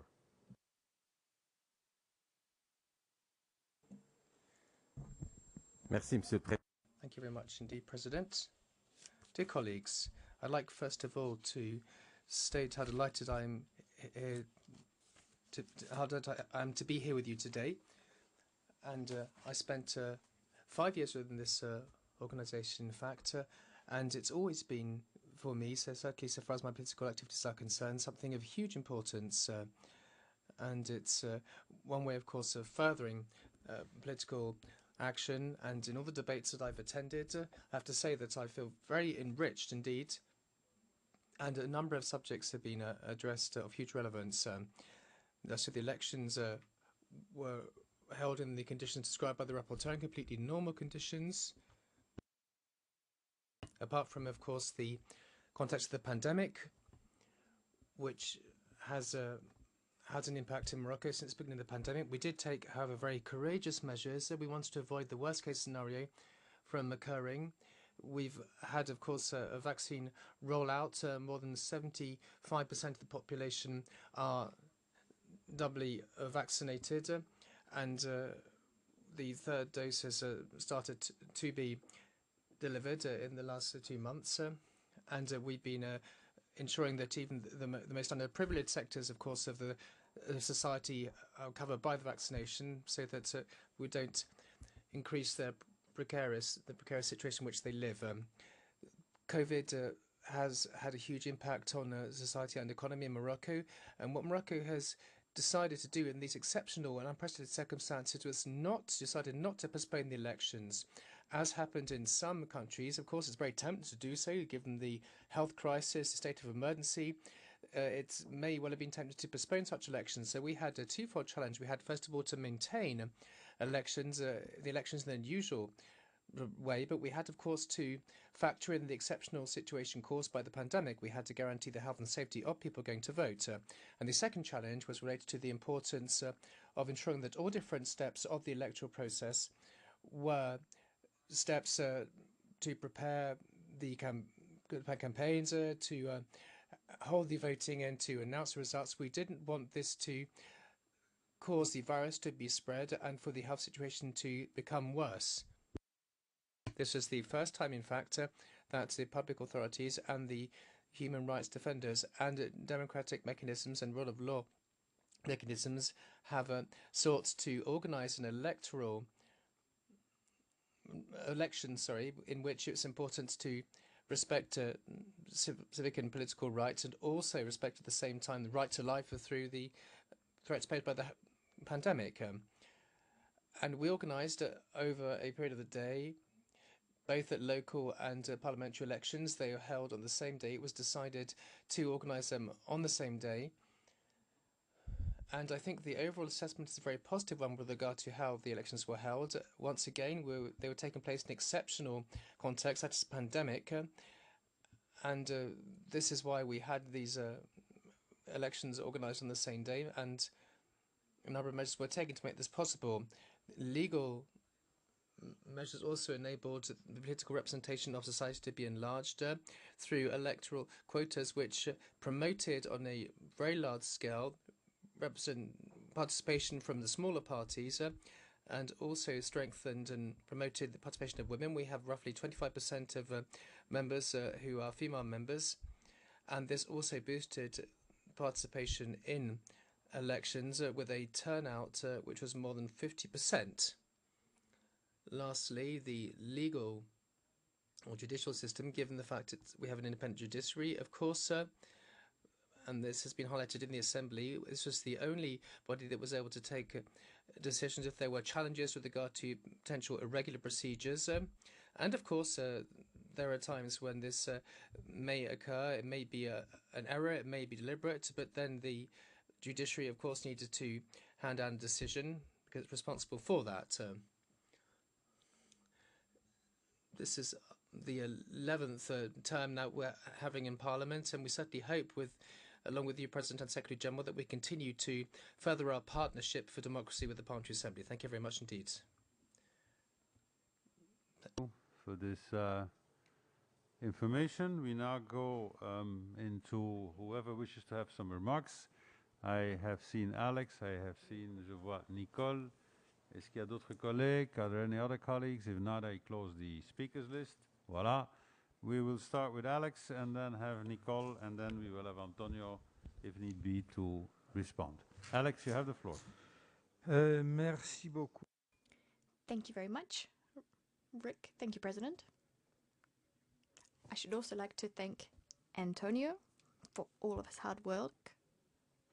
I must recognize, speaking here before everybody, the efforts undertaken by the Kingdom of Morocco on the path to democracy. It's made considerable efforts to implement the mechanisms underpinning our values, underpinning democracy, at least the way we see it on our continent.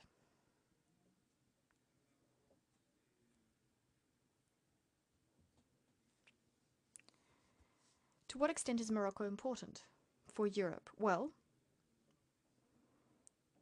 we've seen that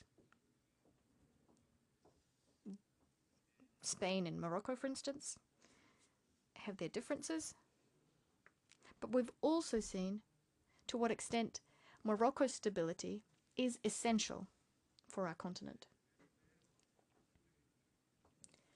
I hope that in future, when it comes to our cooperation with the African continent, I hope that Morocco will remain just as stable and as close to Europe as it is at present. As the situation in Belarus demonstrates, it's absolutely vital. This is absolutely vital for the stability of the European continent. I applaud the fact that the elections were so well administered. It's commendable. It goes without saying, it perhaps wasn't 100%, but it's certainly a step in the right direction. Therefore, I applaud our Moroccan colleagues for making every effort to inch as close as possible to the European continent and our values. Thank you, Alexander. Indeed. I fully agree, because when I visited Morocco as part of the strategic priorities I discussed this morning, the situation is very similar in all Council of Europe countries. Nicole, you requested the floor? Yes? Yes, thank you. I will be taking the floor. Thank you, President. Alex took the words right out of my mouth. I wish to thank Antonio for his statement. And I also want to thank Mr. Alberti. I haven't seen you for a while. Indeed. Morocco is a wonderful observer here at the Council of Europe. And we've recognized that, of course, Morocco is stable. Antonio and Mr. Amraoui both said that as time goes on, Morocco is inching closer to our values. The fact that they've introduced quotas, which aren't to everyone's liking, of course. They've introduced this system to enhance women's representation. I think that currently it's absolutely vital that we underscore this. So the only thing we're waiting for is your signature on the Istanbul Convention. I think that would be a wonderful way to once again attest your commitment to human rights. Thank you again. Thank you, Antonio. Thank you, Nicole. Antonio. Thank you, Mr. President. I agree with the observation from Alexander and Nicole. I think they are part of the recommendation in our report.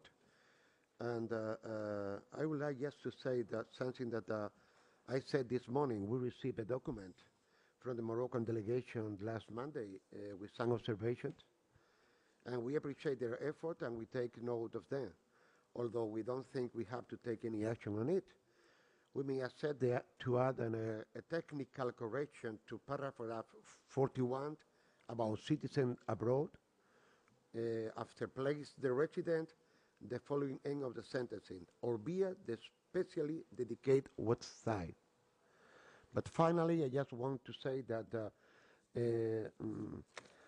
the process, the voting process, was very transparent in Morocco. And when I said before that a few cases in complaints with voting proceedings, I want to say though these were not intentional. For example, a number of polling stations were not accessible for people with physical disabilities, which is regrettable. But we observe this is on all European countries as well. And finally, we should praise the Moroccan people on this election, which ran smoothly and peacefully. Thank you. Thank you, Antonio. This concludes the debate. Standing Committee takes note of the report, and again, congrats to Alal and his friends in Morocco for the ongoing progress. We now come to our point 11 of the Standing Committee. Discussion of the report on the revision of the Code of Conduct for Members of Parliament, basically rephrased as remembers of the Code of Conduct for members of the Parliamentary Assembly introducing the explicit prohibition of sexism, sexual harassment and sexual violence and misconduct. This is a report that will be presented by a colleague, Ms. Suna Avardotir, Rapporteur of the Committee on Rules of Procedures, Immunities and Institutional Affairs. May I recall, Suna, that you have 10 minutes in total to be divided between presentation of the report and reply to the debate. Suna, the floor is yours. Thank you, Mr. President. Dear colleagues, good afternoon. Great to meet you all here in Rome. It is a great honor to introduce the express prohibition of sexism, harassment, and sexual violence and misconduct within the Assembly on this symbolic day in the struggle for gender equality.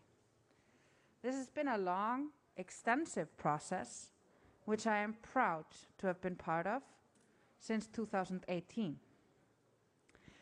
In recent years, the Council of Europe has been a leader in the area of standard setting to prevent and combat violence against women in all its forms and domains. The former president of the Parliamentary Assembly, Madame Liliane Maury-Pesquier, launched the Not in My Parliament initiative to raise awareness about the alarming level of sexist behavior, harassment, and gender-based violence found in national parliaments in all of our member states. In order to respond to the need for combating and preventing sexism, harassment, sexual violence, and misconduct, numerous legal instruments have been adopted.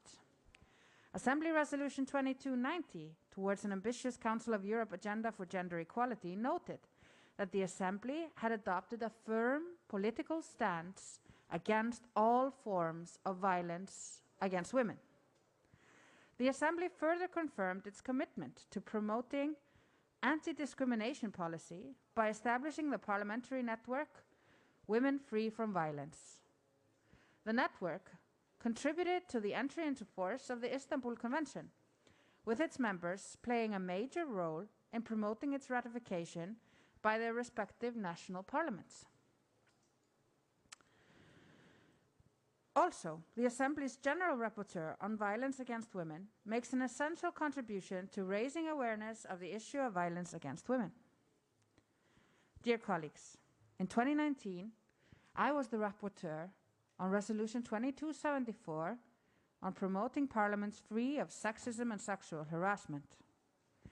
When the Assembly adopted the resolution, we demonstrated our clear intention to set standards in order to prevent and combat any form of sexism, harassment, sexual violence and misconduct, not only for member states, but also for our own work and functioning.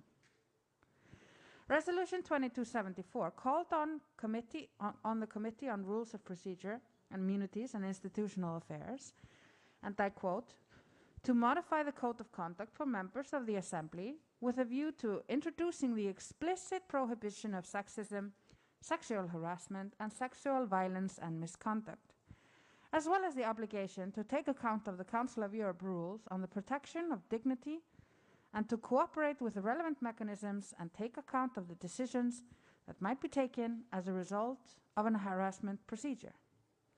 And furthermore, to ensure that the recommendations of the Commission against harassment and/or decisions of the Secretary General of the Council of Europe resulting from the application of Rule number 1292 can be followed up by the Assembly in the context of the Code of Conduct. The current draft resolution makes concrete proposals to introduce the explicit prohibition of any form of sexism, harassment, and sexual violence and misconduct in the Assembly by amending our rules of procedure, as well as the obligation to take into account the existing or future Council of Europe anti-harassment procedures and to cooperate with the relevant mechanisms. The present draft resolution also recalls the need for Parliament of member and observer states, as well as partners for democracy, to draft or revise codes of conduct for their members with a view to setting out the explicit prohibition of sexist speech, sexist acts, and sexual harassment, and introducing sanctions for breaches of this obligation, and to introduce complaint mechanisms to prevent and sanction any form of harassment, sexual violence, and misconduct. Let me outline the details of the proposed changes to the Code of Conduct for members of the Assembly.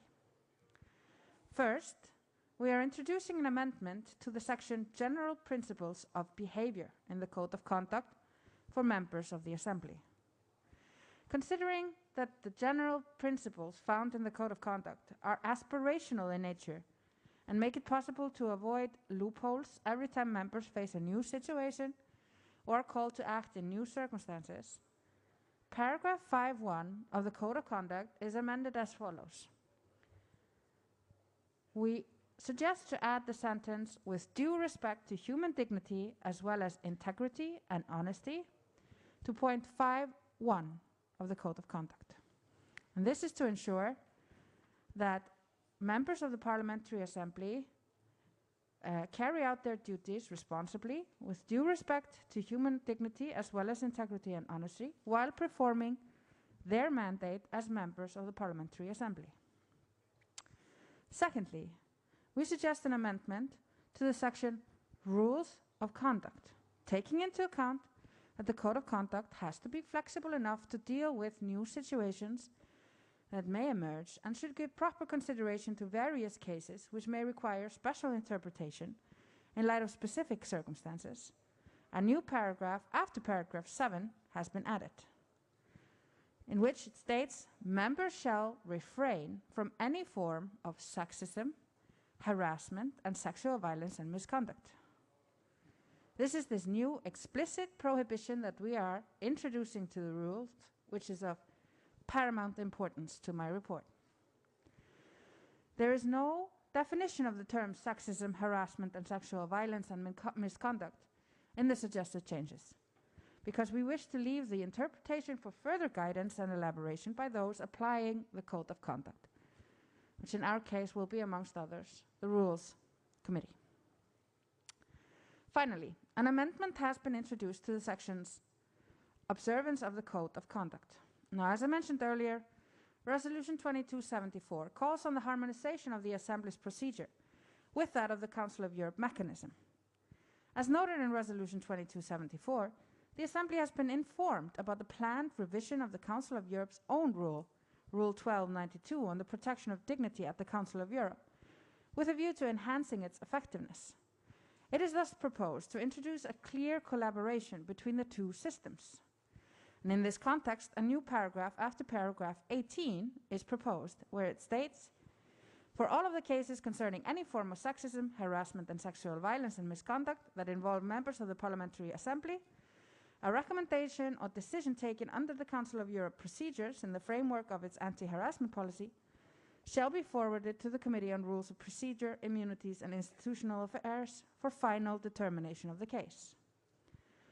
I would also like to draw your attention to the fact that for the time being, a special mechanism is in place within the Council of Europe to ensure the protection of human dignity. The Commission Against Harassment. This commission has investigative powers similar to those applicable to internal investigations and gives its opinions independently, so that all persons within the organization, including parliamentarians, could turn to the Commission for the protection of their human dignity.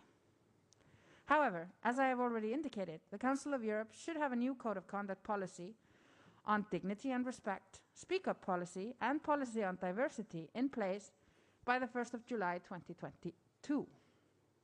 It is believed that the reform will include modern and appropriate practices and safeguards in the area of fighting against all forms of harassment.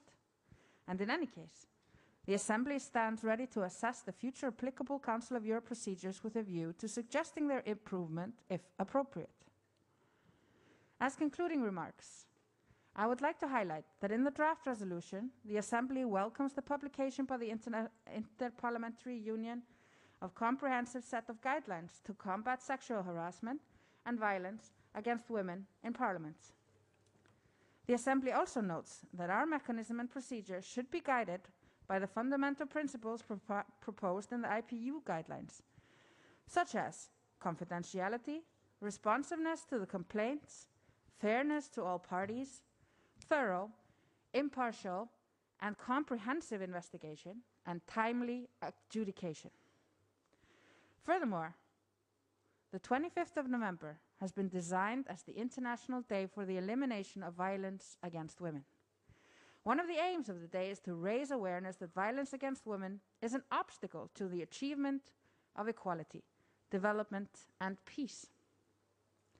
Today, we have an opportunity to contribute to the work being done by the Council of Europe and to strengthen our standard setting in preventing and combating violence against women in all its forms and in all areas, and in particular in our own workspace.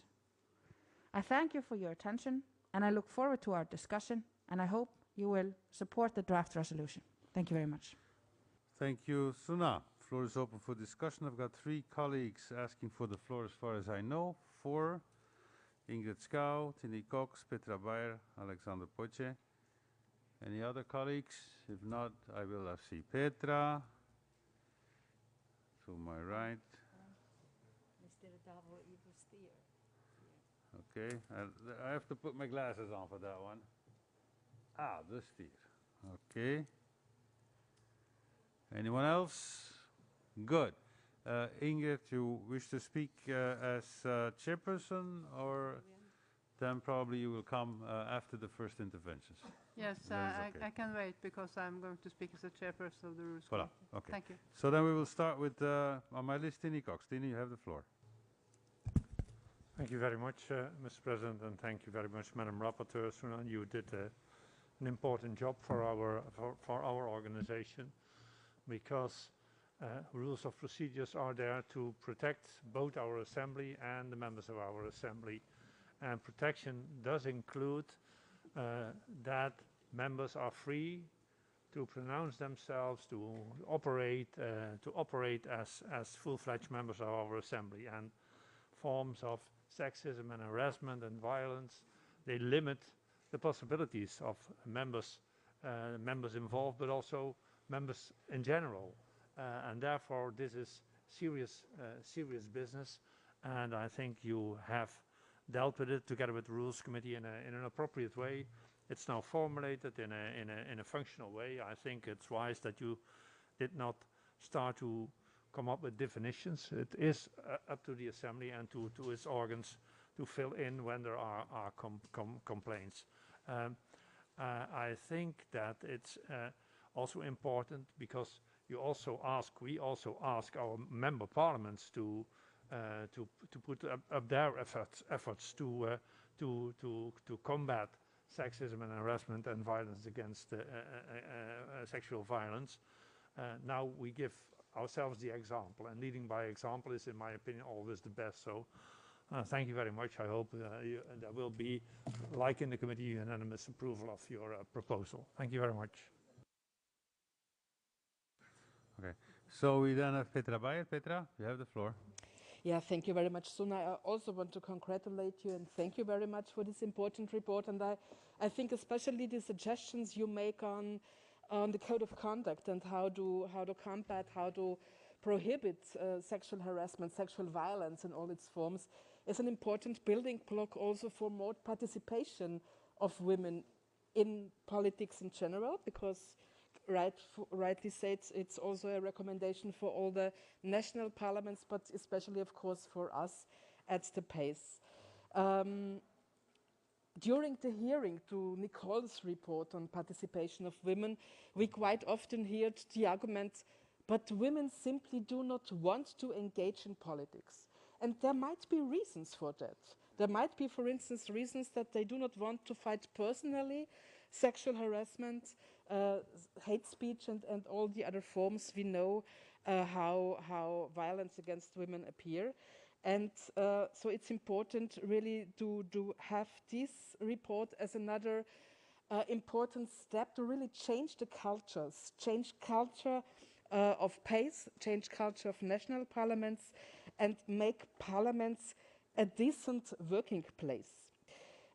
Suna's report, and I think especially the code of conduct suggestions, are an important complement part to make our politics more gender equality, more gender balanced.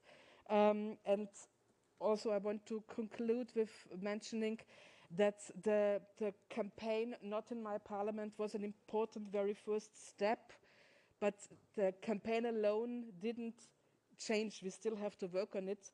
It will be work for next more years to really overcome sexual harassment, sexual violence in structures as parliaments are. So thank you very much for your important work. Thank you, Petra. We now move to Alex. Alex, you have the floor.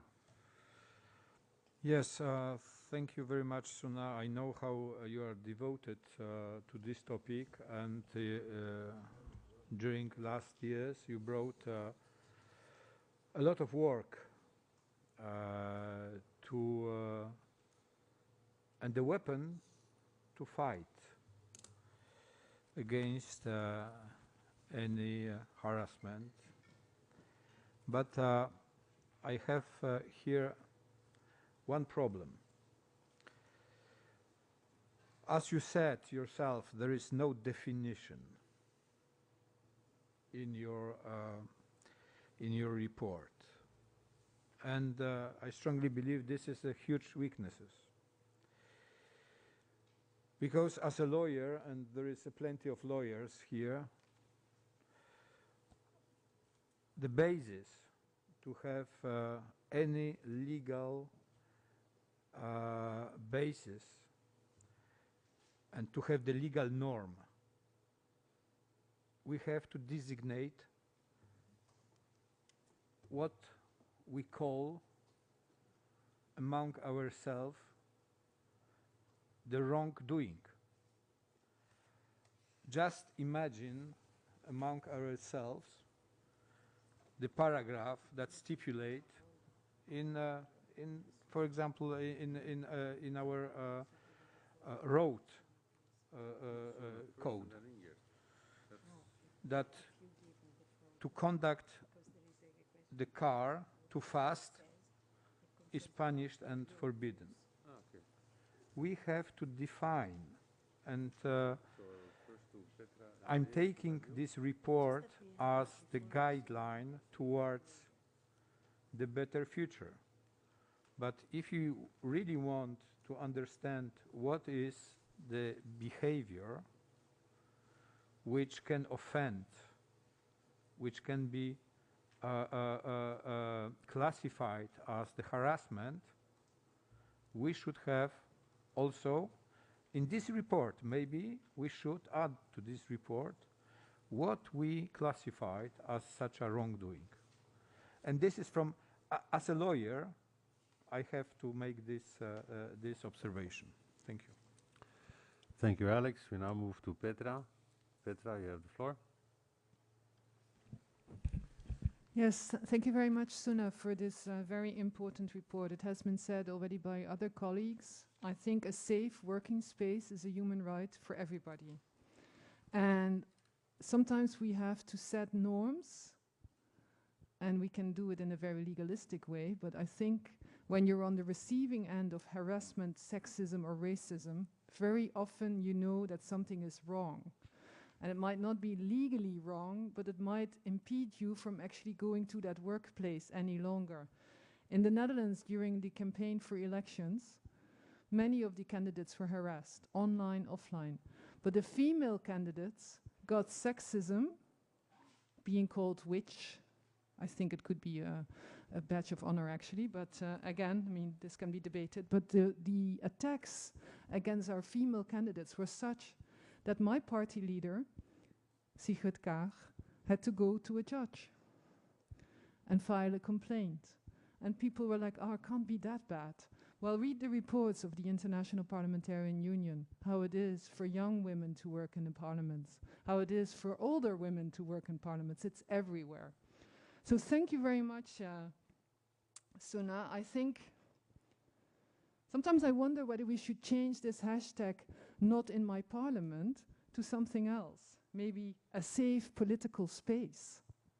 Because we're saying what we don't want, but I think we should be telling each other what we do want.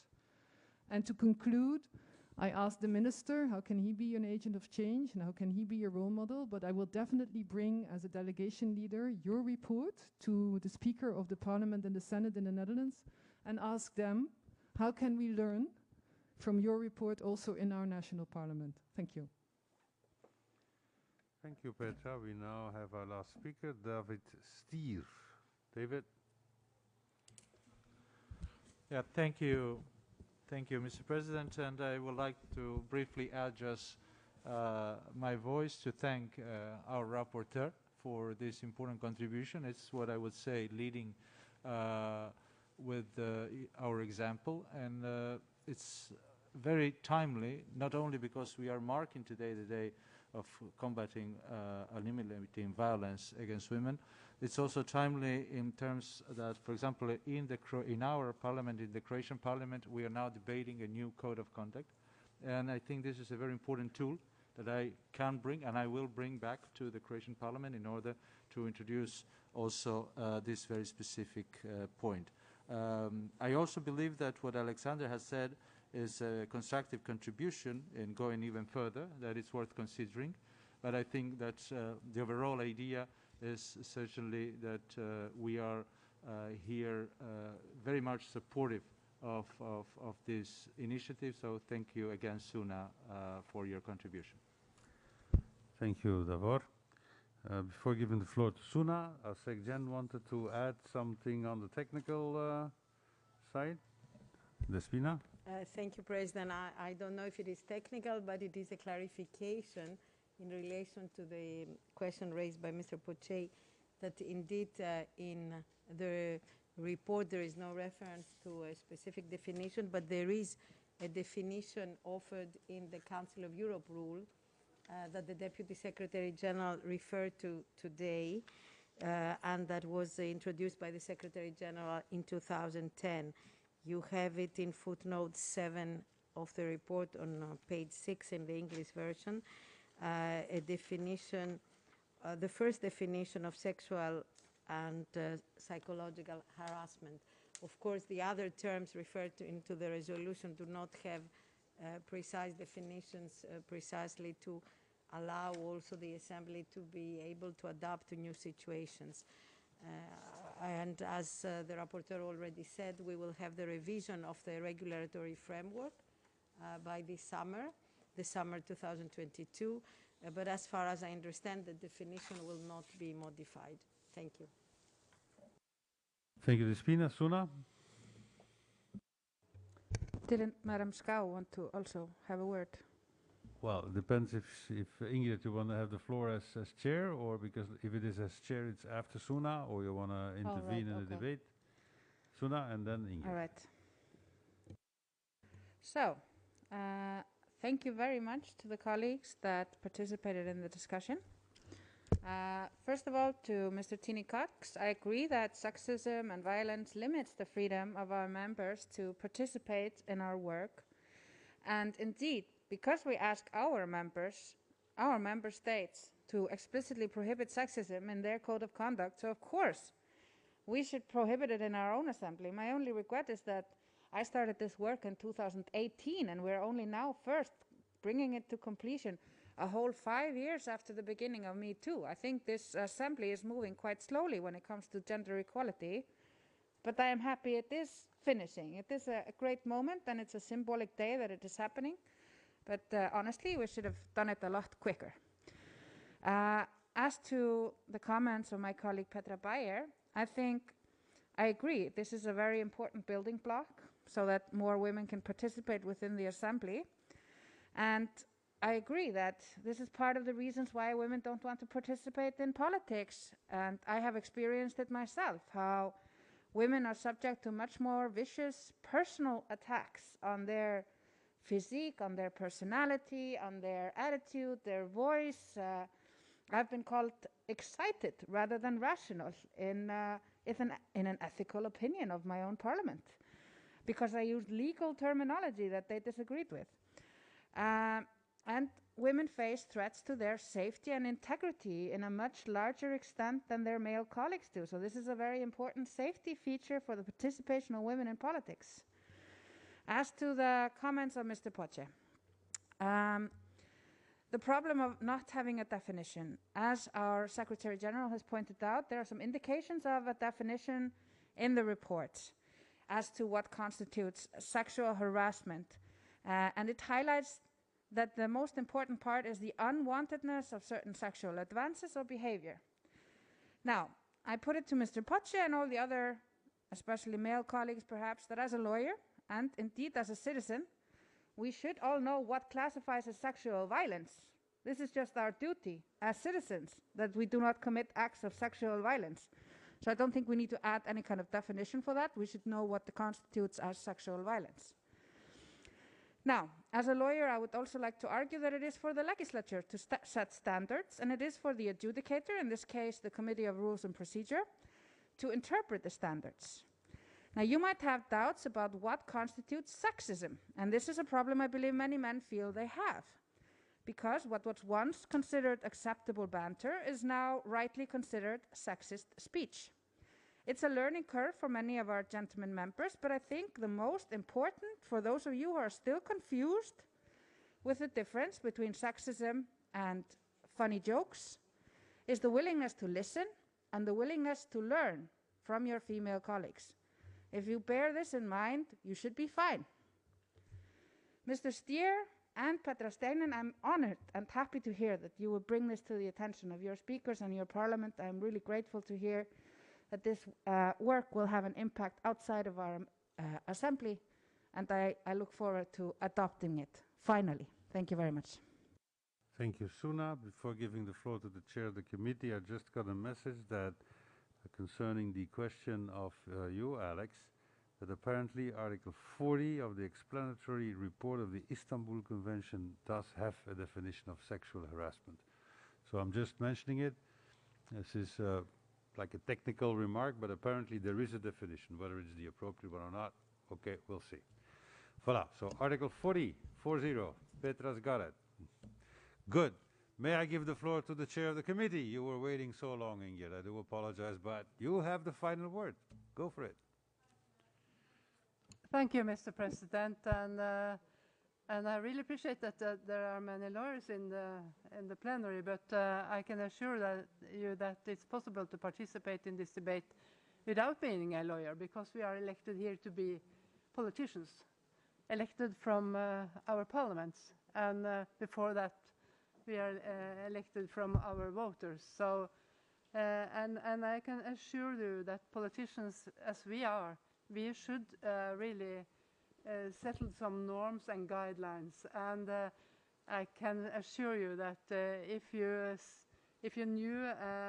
know an harassment and you and a harassment, you know it when you see it and you feel it, and you can discover it very easily also.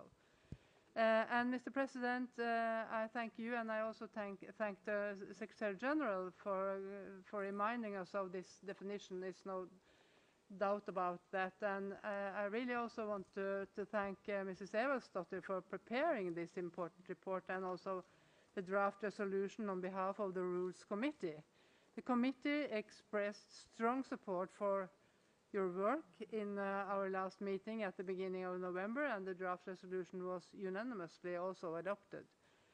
Mr. President, her work has also been very important in following up the resolution on promoting parliaments free of sexism and sexual harassment adopted by our Assembly in 2019. So this is a continuation. The fact that we, through your suggestions, Mrs. Elisabetta, your amendments to our Code of Conduct explicitly will prohibit sexism, sexual harassment, and sexual violence and misconduct is significant. I might even say it is overdue, with the pandemic having showed the progress also in this report. But now we finally have the report and draft resolution on our tables. Within its adoption, our Assembly will serve as a model and reference to all national parliaments, and we have to bring it back home. And we have to also be a reference to the Parliament with a code of conduct for our members explicitly banning sexism and sexual harassment. The Council of Europe has been a leader in the field of setting standards for preventing and combating violence against women in all its form and in all areas, and with the adoption of the draft resolution, we take responsibility in this field. I'm proud of that. I strongly encourage all Assembly members to draw attention to this report and resolution in our own and your national parliaments, and that you also work to assure that all our member parliaments have code of conduct for parliamentarians prohibiting sexual harassment and misconduct. In the follow-up, I advise you to consult the guidelines adopted by the Inter-Parliamentary Union for Combating Sexual Harassment and Violence Against Women in Parliaments.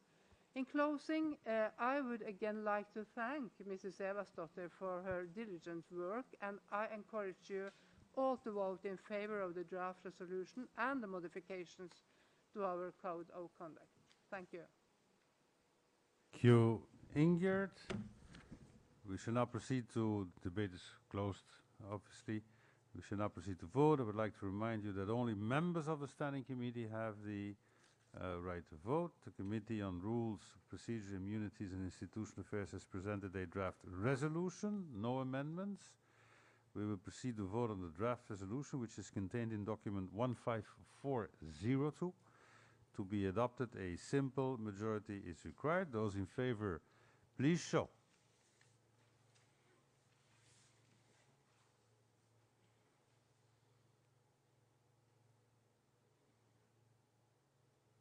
May I tell you, this is the first real vote in 2 years.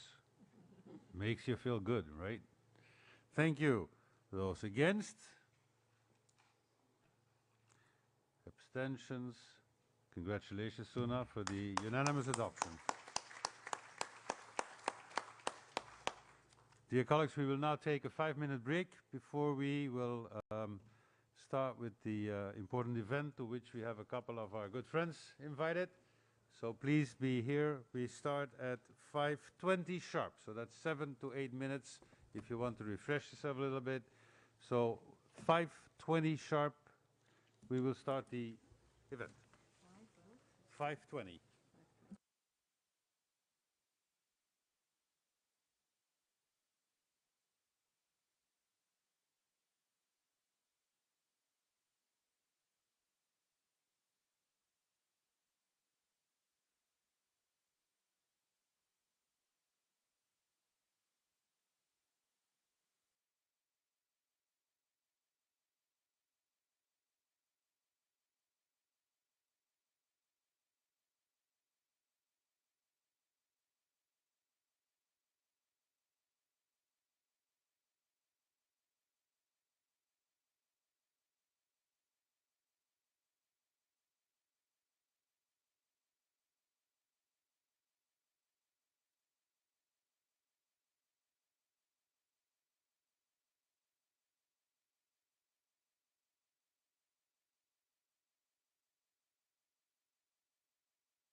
Dear colleagues, may I ask you to take your seats and maybe ask to the colleagues in the hallways to come in? Where the fuck is my... I lost my...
May I ask you to take your seats, please?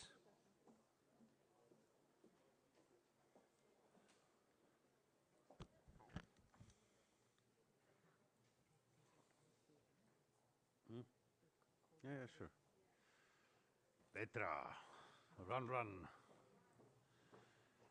Dear colleagues up there, my Georgian, Ukrainian, and other friends, Nicole, Davor, voila, Suna, Andreas. Yeah, I don't have my bell, you know, the one that I got back with Andreas. Should have taken it with me to sound the end of recreation. Huh? Thank you very much. Dear colleagues, we now come to the special event marking the International Day for the Elimination of Violence Against Women. It is a great pleasure for me to welcome Michele Nicoletti, former President of the Parliamentary Assembly.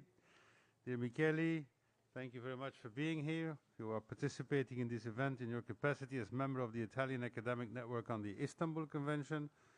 Also welcome to Madame Simona Lanzoni, Vice President of the Group of Experts on Action Against Violence Against Women and Domestic Violence, commonly known as GREVIO. First of all, I invite you to have a look at the short video which was prepared by our Parliamentary Network on Women Free from Violence for this occasion. May I ask the video to be shown?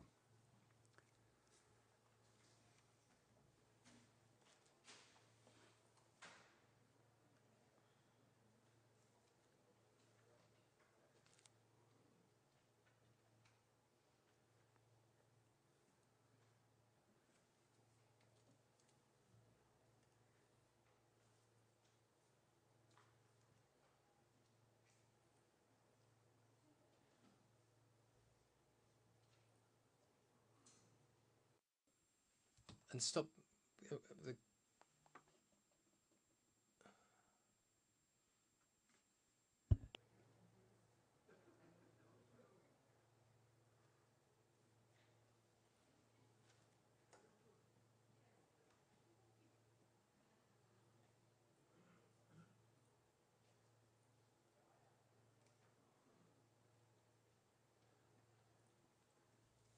This is something that sometimes happens when my wife and myself have a little dispute, then I have image without sound. I think some of us know that.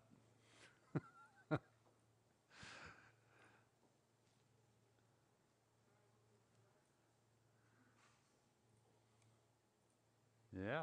Cool violence, stop. Cool violence, stop. Cool violence.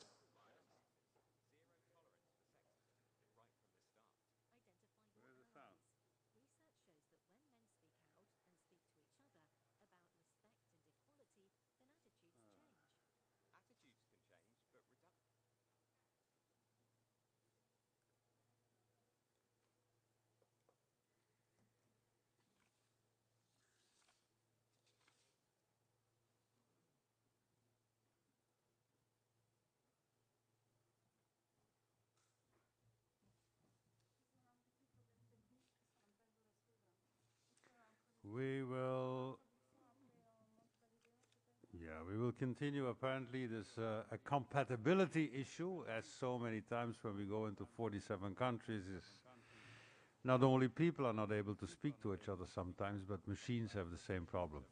Speak about artificial intelligence.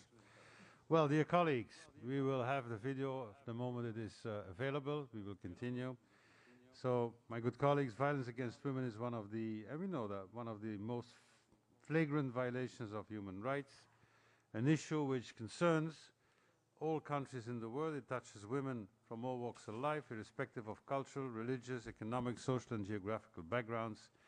It happens everywhere, sadly enough, in the safety of their own homes, at work, in the streets, and in the media, among others. The Council of Europe estimates that 1 in 4 of European women experience physical acts of violence at least once during their adult lives. Between 10 and 15% find themselves in a relationship of domestic abuse, and more than 10% suffer sexual violence. I even quoted yesterday in an event a number of the World Bank, I think it was, that gave the, well, terrible number that every day, known facts, there's 140 women who die as a result of domestic violence. So to put it in a very simple way, as we sit here, we need to realize that as we sit here, there are women somewhere on the planet being beaten to death by a man in a domestic context. So as we sit here. Now, the Council of Europe Istanbul Convention Preventing and Combating Violence Against Women and Domestic Violence marks, as we know, an important step forward in international efforts to prevent and combat violence against women and domestic violence. It is the first legally binding instrument in Europe on violence against women. It is the most far-reaching international treaty in this field, and for the first time it is made clear that violence against women through this convention and domestic violence cannot be considered as a private matter, but that states have an obligation to prevent violence, protect victims and punish the perpetrators. Today, in this event, we will focus in particular on the role of men and boys in preventing violence against women.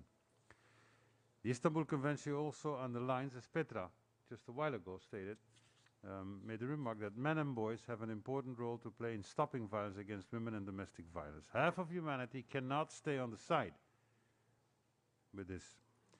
Now, men and boys have a very important role to play to end violence against women, first and foremost by being role models, engaging other men, friends and communities to promote and advocate equality between women and men, to change behaviors and attitudes, to promote relationships based on mutual respect and not based on power. Men can speak up and challenge all forms of violence against women. We can do that as men. We men can tackle the negative attitudes, prejudices and stereotypes that feed into gender-based violence. We can partner with women to share decision-making power and family responsibilities. Now, the Parliamentary Assembly is putting added focus on the role of men and boys in combating violence against women. The Committee on Equality and Non-Discrimination is preparing a report specifically on the subject of men and boys' role in eliminating violence. The recommendations will provide a comprehensive set of guidelines for increasing and enhancing their influence and action, and the video that we will see a little bit later on has been produced by PACE Parliamentary Network Women Free from Violence and is designed to raise the awareness not only of members of parliament but also of the general public to the ways in which men and boys can help and be helped, by the way, to stop violence. Also important to mention is that men and boys can be victims of violence themselves, and this is also explicitly mentioned in the Convention. As PACE has recently strongly reaffirmed, men and boys are also victims of gender-based violence, such as so-called honor crimes, perpetrated within families, in particular combined with homophobic attitudes. Parties to the Istanbul Convention are encouraged to extend its application to everyone at risk or affected by domestic violence, including male, child and elderly victims. This is in recognition of the fact that men also experience some of the forms of violence covered by the Convention, albeit quite clear that it is less frequently and often in less severe forms. It is my great pleasure now to give the floor to the chairperson of the Italian delegation for some opening remarks. Maybe the video just is ready. After that, we see the video and hear what the video has to tell to us. So, voila. Marta, just a second. We're going to have a little bit. Voila, here we go. To stop this, we must challenge harmful stereotypes and attitudes, like seeing women as weak, unable or not interested in leading, or the belief that men are naturally capable, dominant and aggressive. Change needs boys and men to engage. Here's how you can help. You're with your male friends and somebody cracks a sexist joke. You know it's not okay. They could be talking about your partner or your sister. Call it out. Because physical violence starts with verbal violence. And there are no excuses. Zero tolerance for sexism right from the start. Identify your allies. Research shows that when men speak out and speak to each other about respect and equality, then attitudes change. Attitudes can change, but reductive portrayals of women persist. The sex object on the billboard, the housewife in the ad, the woman boss who must be a man in disguise, the journalist's comments on the clothes of that female MP, or the official apparel of female beach volleyball players. We need you to challenge outdated stereotypes and sexist narratives in society and in the media. Also, question how women are represented online. The stereotypes are here too. Children need to be shown that the sexism and violence on the internet can have damaging consequences in real life. Analysis shows a significant association between sexist violence seen on the web and attitudes approving that violence. More misconceptions. Violence is normal for boys. Men don't show their feelings. Well, violence isn't normal, and it's okay to have feelings. Let's encourage boys to be caring and emotionally open. It can help steer them away from violence. Here are some more practical ways to help. Use your influence. Politicians and decision makers can challenge harmful stereotypes, make new policies, promote inclusive storytelling, and raise their voices against gender-based violence. Employers can help too, and it makes economic sense. The European Institute for Gender Equality has estimated that the cost of gender-based violence across the EU is €366 billion a year. Violence against women makes up 79% of this cost, amounting to €289 billion. A traumatic childhood can lead to violence towards partners in later life. Men are also homemakers. They can do more to make sure children grow up without violence, help create safe spaces at home, as well as in the school system. Participate and donate. Devote time or money to charities, domestic violence helplines, refuges and rape crisis centres. Finally, foster understanding and dialogue. Encourage boys and men to listen to women's narratives and share what they learn. Talking about it is good. Help boys and men to identify their own gender biases and to define the role they want to play, free from stereotypes, and to take care of themselves, because that's where respecting others begins. International lawmakers are working together to encourage best practices in ending gender-based violence. The Council of Europe's Convention on Preventing and Combating Violence Against Women and Domestic Violence, the Istanbul Convention, encourages men and boys especially to contribute actively to preventing these forms of violence. The network, Women Free from Violence, brings together members of the Parliamentary Assembly of the Council of Europe. Its Europe-wide platform is a forum for sharing experiences and identifying good practices in combating violence against women, with the common goal of putting an end to it. Supported by the men and women parliamentarians who are its members, the network campaigns for the ratification and full implementation of the Istanbul Convention to free Europe from violence against women.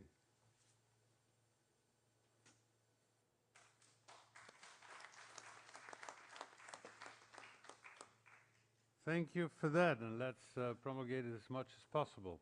Marta, without any delay, you have the floor for some opening remarks. Thank you very much. Grazie. Thank you very much indeed, President. The issue that we're about to address is one that affects the largest audience in the world, the majority of the population. It touches and destroys lives and human relationships to the core. It undermines and crushes women's expectations, aspirations and their future.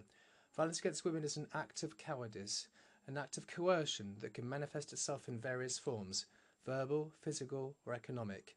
In Italy, it's been estimated that 31.5% of 16 to 70-year-old women, in other words, 6,788,000, have experienced some form of physical or sexual violence in their lifetime.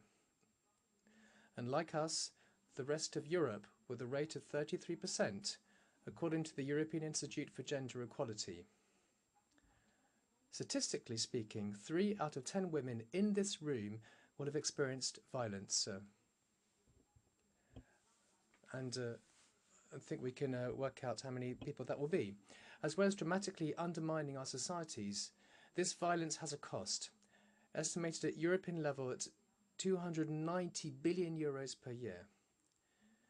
It is a tragedy that could only be hypothetically quantified, because what these acts generate is almost a sort of avalanche which disrupts the lives of communities of which women are an integral part. And yet, women's rights, rights that were secured by fighting for them on the streets and which were built up piece by piece, are once again under attack. Women's rights are the first to be questioned when there is chaos, when people want to backtrack on the principles of equality and human rights. It's happening with the Istanbul Convention, the most important and well-known political act that was drafted here within the Council of Europe, as well as with the attacks on the rights of women, their autonomy, and the decision-making on their own body. Today, this discussion is highly topical on the International Day for the Elimination of Violence Against Women. In our words, as well as in our actions, we remember the many women, sometimes friends, sometimes sisters, who have been victims of some form of gender-based violence. Thank you. Grazie, Marta. It is now my pleasure to give the floor to first of our invited guests, former President of the Parliamentary Assembly, Mr. Nicoletti. My good friend, please take the floor. And we are very looking forward to your remarks. Thank you, Mr. President. It is a great pleasure and an honor for me to have the opportunity to share some thoughts on the Istanbul Convention. I will speak in Italian. Sono molto lieto. I'm very pleased to be able to participate in this event, in this room, where, in fact, a few years ago, there was a meeting of the Parliamentary Assembly Equality Committee, hosted by the Italian delegation, and our colleague was mentioning this just now. It was Dottia. She's played such a huge role with regard to the preparation of one of the most wonderful conventions, in fact, of the Council of Europe in this field. Italy was among the first countries to sign the Istanbul Convention, and its ratification was the first act unanimously carried out by the Chamber of Deputies in June 2013. I'm always delighted to remind people of this fact, that it was a unanimous decision, because unfortunately, as things stand today, the ideological polemics and the political exploitation have begun to operate in a clumsy manner in the field of violence against women. And we've unfortunately had to note that this is the case in some countries of our European continent, whereas originally, when the Istanbul Convention was drafted, it appeared to everyone, without any reservations, for what it is, one of the best legal instruments for combating a phenomenon that tragically, as we've said already, and as the President said, and Honourable Marta Grande, that tragically shows no signs of diminishing. And we must always continue to underline the fact that the Convention provides a legal framework and regardless of the theoretical discussions we can have, we must always reiterate that the Convention represents a real achievement and we must underline the fact that violence against women does not belong to the sphere of private violence, but it belongs to the sphere of human rights violations. With this in mind, if we want to try to justify, there's no possible cultural or social justification for such violence.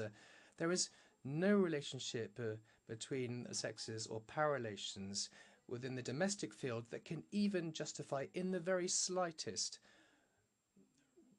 or make legitimate resorting to coercion or force to re-establish an alleged natural, cultural, or a social order. Violence against women has been recognized as a dehumanizing and therefore an inhuman phenomenon. The significance of such a change, which has been achieved, as with all rights, by the unprecedented power of the victims to turn their suffering into a transformative action for their own selves and for all relations, the significance cannot be underestimated. It's a real revolution. It's an extraordinary revolution, in fact. Power structures rooted in the structures of thought, in the centuries-old power of words, in material, social and political relations, are not miraculously dismantled by legislation. They're important, but they're not enough. Change requires a huge effort to rethink and to learn what we now discover ourselves to be. Now, today the time has come to look in more detail at the role played by men with regard to the implementation of the Istanbul Convention. And men really need to be aware of this extraordinary cultural revolution that has taken place. The first point of revolution is becoming aware of the fact that we are moving away from a patriarchal society, a society which was sort of designed over centuries, in which there were clearly defined roles, and which most people were living in a sort of destructive power relationship, which simply reproduced a relationship based on an asymmetric relationship and based on power.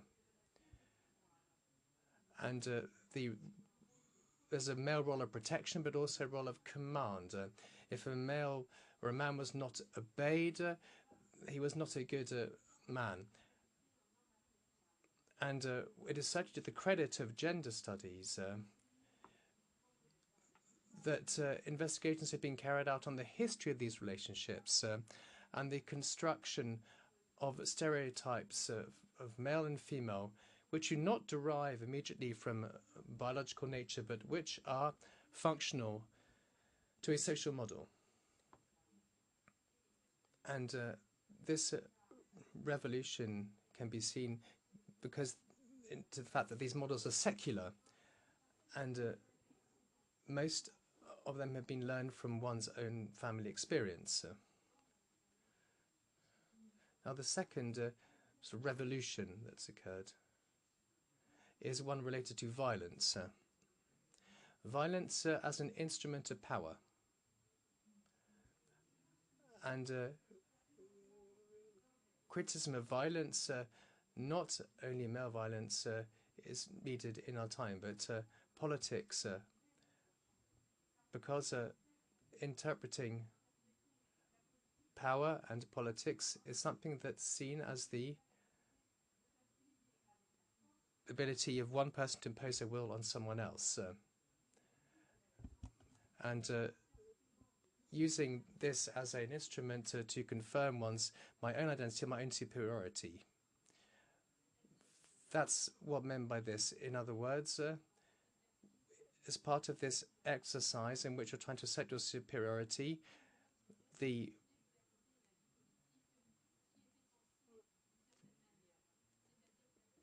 you want to bend someone's will to yours. And this also means that the other person is seen as an inferior being. And if the other person tries to assert their own desire, own wish, well, then they're met with violence. And the other person is sort of put in their place as well as an inferior individual. And here I think it's down to us to criticize this violence, including violence in the political world. A few years ago, Leela Gandhi, who was here in the Chamber of Deputies, a daughter of Mahatma Gandhi, said something that was very interesting indeed with regard to the Istanbul Convention and with regard to non-violence, that we shouldn't only combat violence, but we need also to give thoughts to an alternative practice, which is a non-violent relationship between humans and social relations and political relations. The idea of having power which is based on conquest as such is an idea that we need to jettison.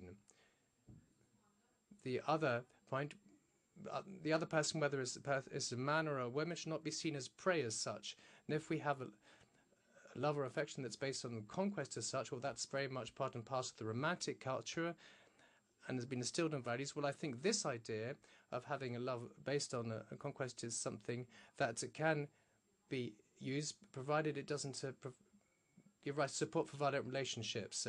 On this particular subject, I think there's a huge amount of work that still has to be done, and this is why, a few years ago, the Italian delegation to the Parliamentary Assembly of the Council of Europe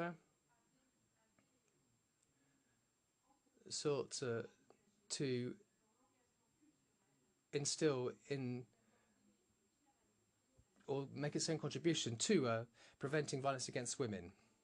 And an initiative was born as a result of this, and this initiative is still very much alive, and it's the creation of a university or an academic network. And the academic network was set up to defend and apply the Istanbul Convention, a network which brings together Italian universities, and we also hope European universities afterwards. And it's a network designed to rethink and to redraft and reinstill a new non-violent culture between human beings. Now, this network, which has been born from students who are seen as ambassadors of the Istanbul Convention, is one in which the aim that we had was to work with researchers, male and female researchers, and to gather and collect data. We know that there is very important data that can be gathered with regard to violence against women, and it's quite a tricky exercise, though, of course, gathering data on this. We wanted to go further. We wanted to incorporate this into university programs and curriculums, and we wanted to bring in professionals working in the field of violence against women. So this is a very significant contribution. I do hope that this contribution will continue to play an important role, and I think it goes very much along the lines of what we're trying to achieve. That is the links between the institutional world, the parliamentary world, and I'm thinking of our Parliamentary Assembly in particular, which has an important role to play by creating links with the academic and educational world, because I think we can do this. If we do this, we can find the best ambassadors for defending and championing these values and also defending these ideals. With regard to these different points, I do think the Parliamentary Assembly of the Council of Europe can play a very important role, and certainly on this specific matter, we can adjust our legislation. We can also ensure that there's effective and efficient protection through social policies, through economic policies that target women who've paid the hardest price during the pandemic, but I think we can help make our contribution to this cultural transformation which we all want to achieve. It's the only way which will bring an end to this tragic phenomenon. Thank you very much for your attention.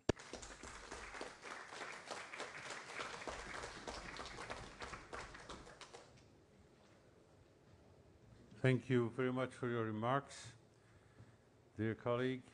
We now come to Madam Lanzoni. We look forward to hearing from you as Vice President of Grevio. You have the floor. Thank you, Mr. President, and thank you to all the Peace Assembly. If you permit me, I will speak in my native language, the Italian. Thank you. Grazie.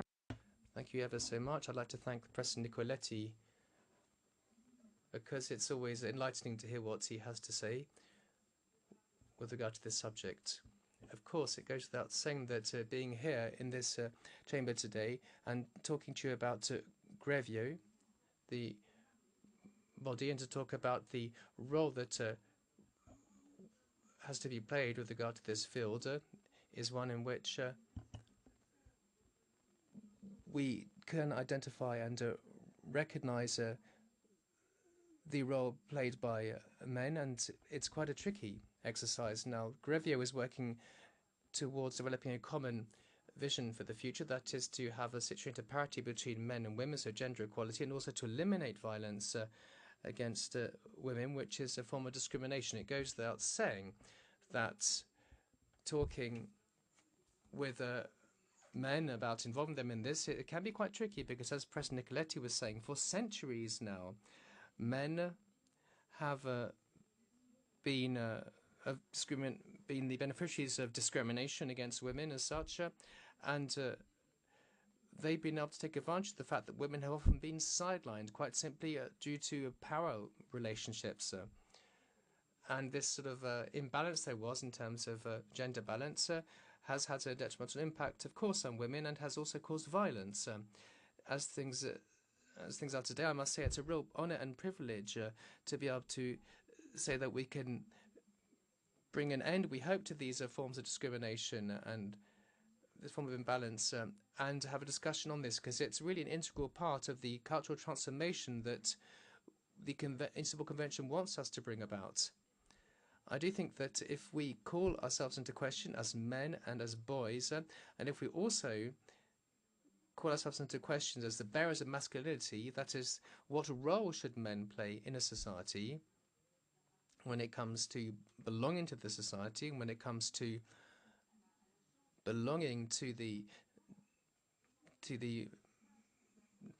men, well, it's not easy, really, and I think this is why we're having this sort of monitoring report. The Istanbul Convention flags up one point in particular. It's working very much on prevention, that is to enable cultural transformation. It's also working on promoting respect between sexes and gender parity and combating discrimination, and also has a series of articles. Article 13 of the Convention underlines information campaigns. Article 14 mentions education in schools, and the Convention also mentions working with the mass media, with the companies, developing programs with also the perpetrators of violence. And these are all actions designed to ensure that men have an important role to play, and they're involved in discussions around this subject. And they also encourage men to play a fully fledged part in eliminating violence against women. Very often, as a body responsible for monitoring the Istanbul Convention in Grevio, we've often advocated urgent action to be carried out, and we've called for much more urgent response on the part of men so that we can move towards gender parity. In particular, when it comes to their involvement, we want a greater involvement, and we often come up against quite strong resistance on their part. I don't think we should deny this or overlook this. There's still a lot of work that needs to be done in all different sectors covered by this. When we're talking about awareness-raising campaigns, for instance, or educational measures, because the new answers need to be developed, and we do hope indeed that these answers will be contributed through recommendations and through monitoring the implementation of the Convention in the different member states. Let me add one further point, if I may.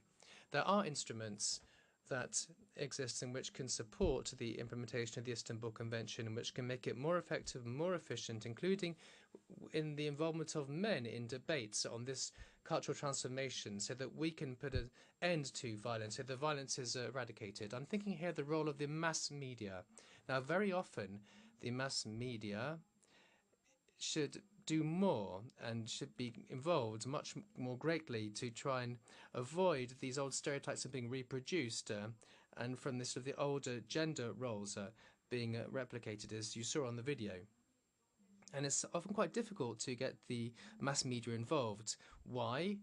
Quite simply because the mainstream media, of course, belongs to the private sector.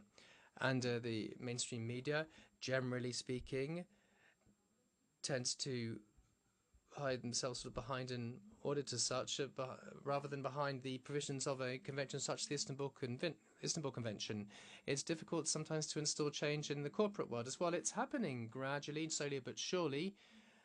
Companies are taking a keener interest in the involvement of both men and women working in their companies to bring about these change in mindsets, these cultural transformation, and to end violence against women. So the most important point is changes within the educational system. Why? Quite simply because very often the Istanbul Convention has been the subject of attacks and criticism, and often as a result of the misinterpretation of the convention. The Istanbul Convention, as I'm sure you well know, in Article number 14, which relates to education, calls on the provision of educational measures within schools, depending on, of course, the age of the target group intended, and based on their ability to understand it. So it calls on for measures to be made available to promote gender equality and gender parity, and also to teach about violence against women and the cause of violence against women. I think if we do this in an educational setting, we can teach current and future generations about the importance of this subject, whether we're talking about men, women, boys or girls. We will be able to teach the current and the future generations to respect each other and to combat this violence by coming up with a new way of and means of living together. So there is no doubt, of course, that within Grevio we'll continue with the struggle and our commitment to the Istanbul Convention. As you know, I think yesterday, the first recommendation from Grevio was published. This is a recommendation which supplements the instruments we already have to combat violence against women and domestic violence, and this relates in particular to online violence because the internet is a brand new area that's sprung up, which is often the forum for violence. And you often find, of course, violence against women being reproduced on the internet. And we need an instrument that can combat this and that can add to or supplement the provisions we already have in the Istanbul Convention. I wanted to add this point because I think it's quite important. And I'm sure you all very well know that there are differences between men and women when it comes to the prevalence of violence are also online, of course.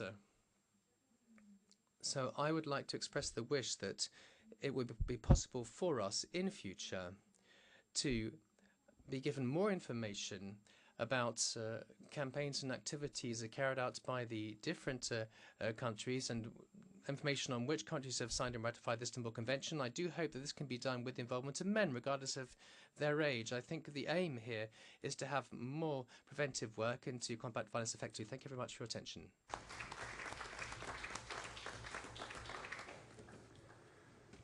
Thank you, Madam Lanzoni and good friend Nicoletti.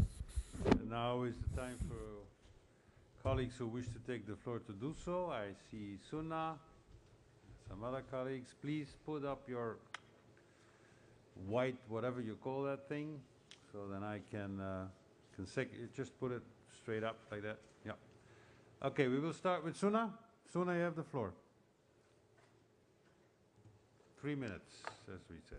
Thank you, and I'd like to thank our speakers for a very interesting debate. On this day of elimination of all forms of violence against women, I would like to point out that this unprecedented limitation of our freedom of movement that governments put in place during this pandemic, these extensive and repeated lockdowns that our governments have ordered to keep the public safe from the pandemic, to give us refuge from the pandemic, this home that we were put into, was for many women more dangerous and even deadlier than the pandemic itself. The demonstrable surge in domestic violence against women during lockdowns was not inevitable, and it was not unpredictable. It should have been something taken into account in the decisions of governments to detain women in their homes. And it should have played a much more fundamental role in the evaluation of the proportionality of these extensive lockdowns. And at the very least, it should have led to comprehensive actions to prevent violence against women in the home, to react to violence against women, and to combat domestic violence during lockdowns in the during the pandemic. I think this is a lesson that we should take into the future, seeing that this situation is still continuing. We have no more excuses to look past it, and we have an obligation to act in a much more decisive way than we have done when it comes to domestic violence against women especially. As to sexual and gender-based violence, and because we are discussing the responsibility of men to combat sexual violence, I'll put it to you to never put the idea of a man's possible lack of or loss of reputation when he is accused of a grave sexual crime. Because somehow it always becomes about the man and his possible loss of reputation, and not about the woman who was violated. It becomes about how he will lose his job or have a difficult time or maybe lose some friends. And not about the woman who lost her job because of the effects of the violence that he subjected her to. Not about the woman that cannot go to certain places anymore, doesn't trust herself in public, cannot live a normal life anymore because of the violence she was subjected to. The level of discussion is usually such that we should be careful about the reputation of men, but our experience shows their reputation ends up just fine. We see it repeatedly. They do not lose their jobs. They do not lose their positions. If they do, they get another one quite quickly. But the effects of sexual violence on women they last a whole lifetime.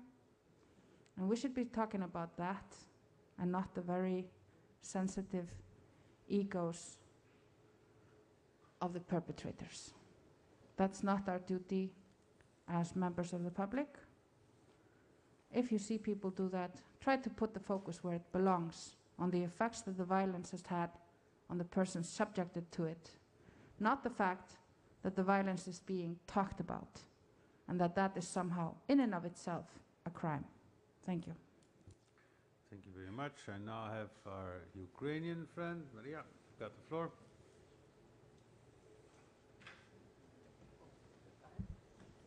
Thank you, dear President. Ukraine is joining today this International Day of Combating Violence by announcing 16th Day of Combating Violence in Ukraine with a very concrete action plan for regions, cities, villages, and every person who can join this action. It's very important, and it has sounded here before, the education. We are talking about adults, but we sometimes forget about the smallest members of our society, about children. And in Ukraine, we view this problem not only as violence against women, but also violence against men and children. We have had a very public speech of the Prosecutor General of Ukraine who supports the convention. We have had various roundtables when the judges are calling to ratify Istanbul Convention by Ukrainian Parliament. And I would like to remind you, dear colleagues, 10 years ago, Ukrainian lawyers were co-authors of this beautiful international instrument which protects not only the people in the countries but also around the globe. It gives an international dimension. Of course, we still committed, and my colleague Alexander Mereshko is heading an interparliamentary group in Ukrainian Parliament for the ratification of this convention.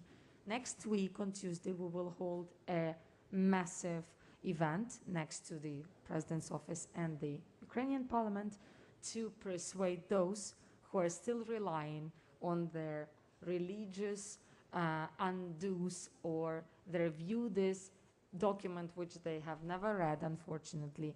We will debate, discuss, and persuade those that 100 people as we sit here are dying every day, or 600 persons in Ukraine every year is a matter of our responsibility. So Ukraine is committed, and we hope that if not by the end of this year, then the beginning of next year, we will follow the ratification. Merci. Thank you very much. We now have Petra. Yeah, thank you. For more than 20 years, there is a multi-party group on sexual and reproductive rights and health at the Austrian Parliament. And in preparation of the 16 days of action last Wednesday, we met in front of the Parliament during our budget meeting, and we were holding 27 candles, and every candle was standing for one murdered woman in this year only in Austria. And even if I posted this picture on social media today, it is history, because it's meanwhile 29 femicides that have taken place in a small country like Austria with 9 million inhabitants, and we are among those with the highest share of female victims of murder. That concerns me a lot, because I know that Austria about 10 years ago was a forerunner, was the example how to tackle violence against women. We had a very progressive legislation, and many countries looked at us, and many copied our approach, which is still a good approach. But just want to say that even if you are a very successful country in this regard, it can happen very quickly that you have a real severe problem with gender-based violence. And I think it's part of a more holistic culture we are living at the moment. If I see that more and more people are simply ignoring scientific facts when it comes to corona, for instance, that more and more people really follow conspiracy theories, combine that with anti-Semitism and othering of people, racist approach towards people, then that really frightens me, and also combined with the fact, and I know that from the Europe barometer, it's only for the European Union member states, that the call for a strong man as a leader in antagonism to democracy is increasing. So I think that we are really called as politicians in general to really make and clearly transport that we make evidence-based policies, that we make it very, very carefully, and that we really start working on the various imbalances we have, these increasing imbalances of economic possibilities, of wealth, of income, of might, of social standards, that it really is needed to work much more on that. But to end with a positive story, I don't know whether you are aware that also Israel is shortly before the ratification of the Istanbul Convention, I think it's really a very good sign. It was a very quick decision in Israel, obviously, and so that's really good. And for the ongoing debate about violence against women, I hope to hear also some more male voices here in this room. Thank you very much. Thank you, Petra. We now have our colleague Tornaritis. You have the floor. Thank you, Chairman. Today, as we mark the International Day for the Elimination of Violence against Women, thousands of women and girls around the globe will be subjected to a form of violence. In all probability, it will be perpetrated by their partner or a close family member. It will not be reported, it will be repeated, and it will be certainly scar them for life.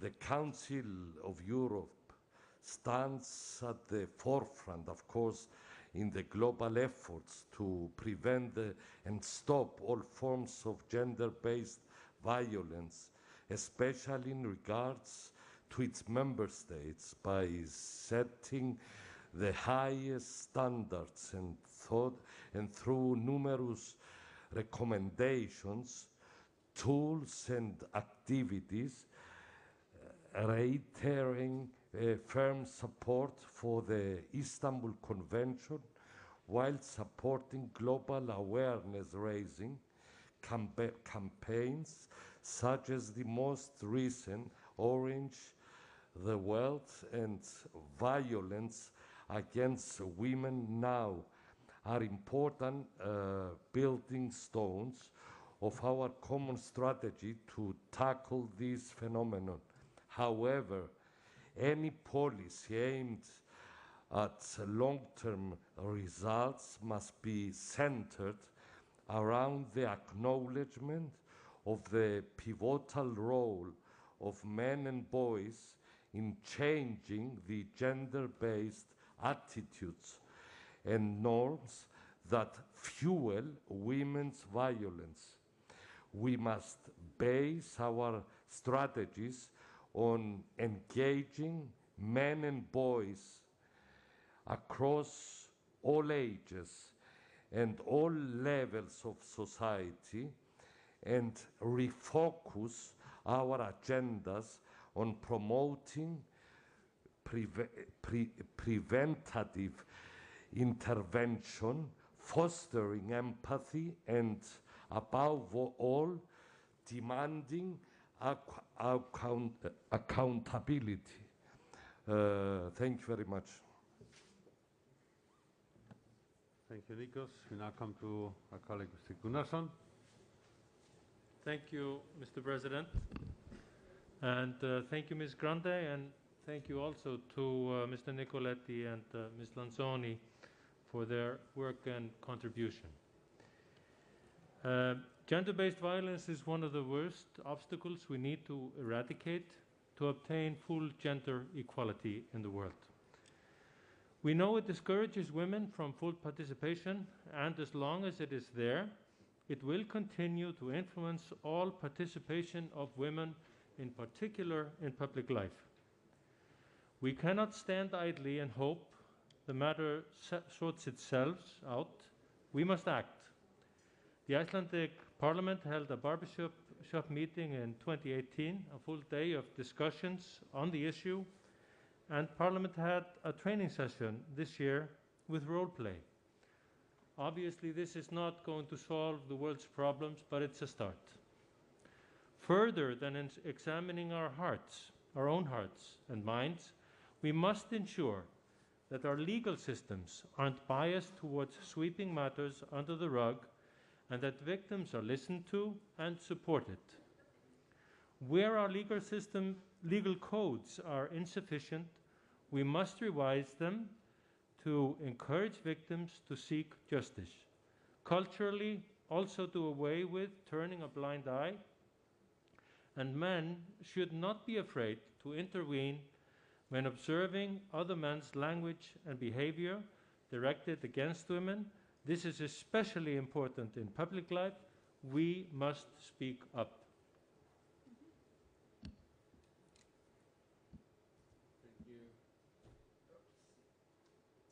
Thank you very much. We now come to Tini Cox.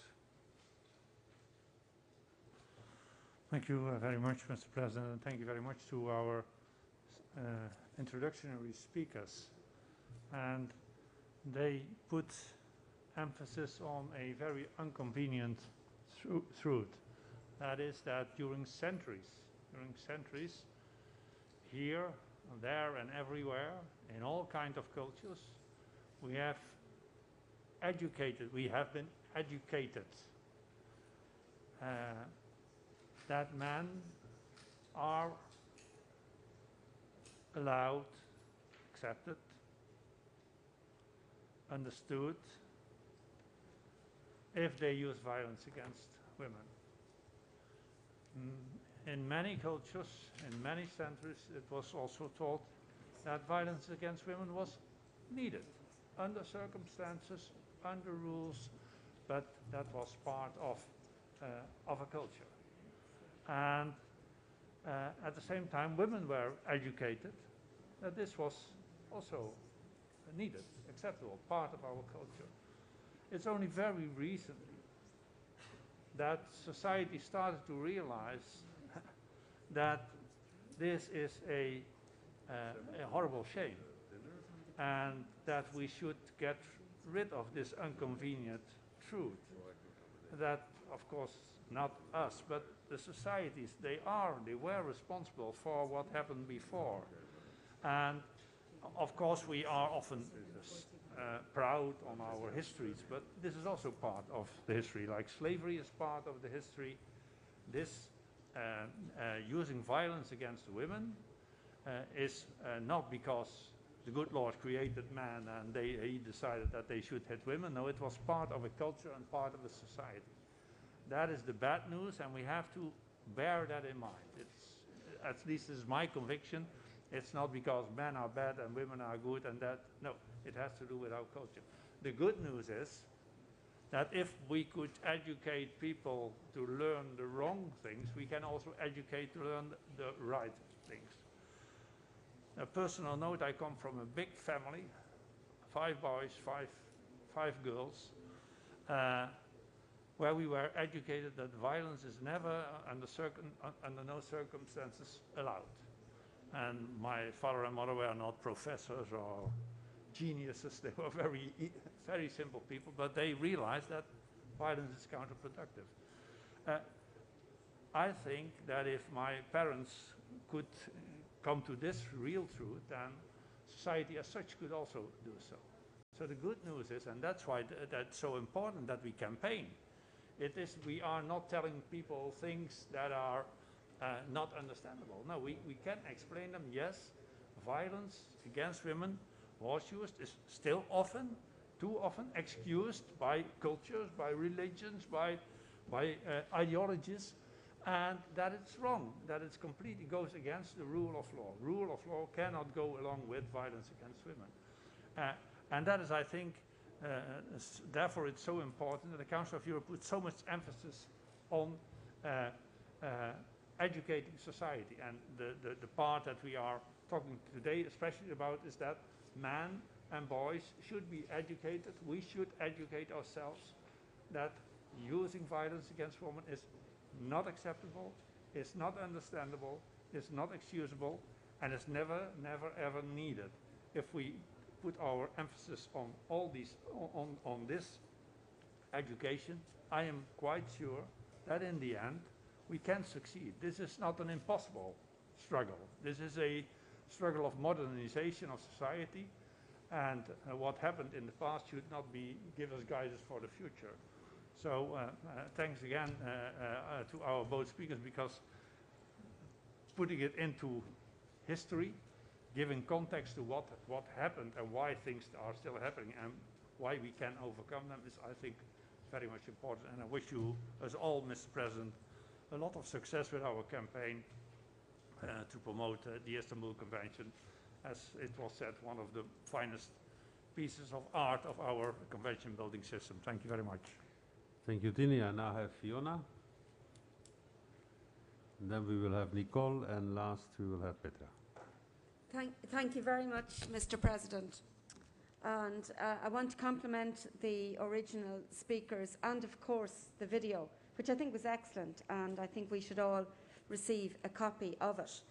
The shadow pandemic that we have had since COVID has started has been growing, and there's no doubt that we need a global collective effort to stop it.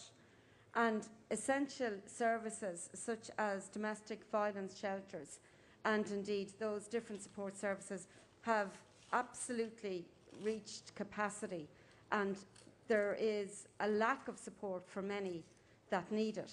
My own country in Ireland just today, in terms of helping support this growing shadow pandemic, have committed €500,000 to all of the different organisations around the country that provide support, be it physical shelter or counselling, to those that are victims of domestic violence.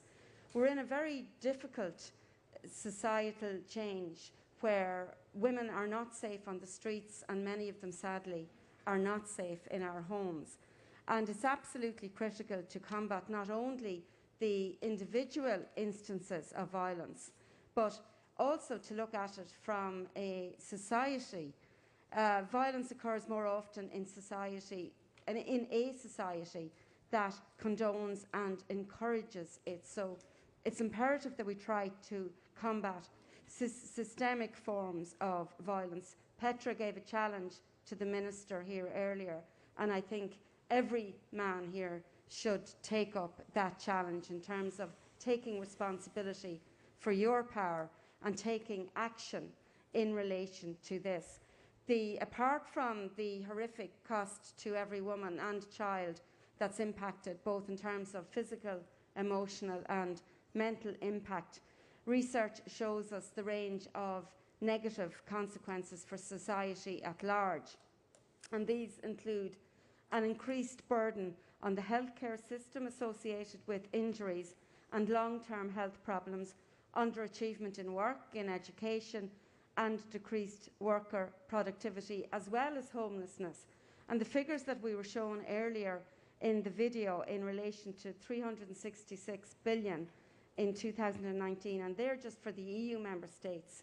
So the fact that this assembly is almost twice that size shows the huge impact on society and on our economy. And just imagine if we could spend that money in a very positive way to improve the lives of women and their children. So I'm saying that men, as fathers, brothers, husbands, sons and public advocates, as well as public representatives, have an absolutely crucial role to play, both in speaking out against violence and against any situation where they can identify destructive stereotypes. Men have to be powerful change agents and to take the lead and to influence their peers.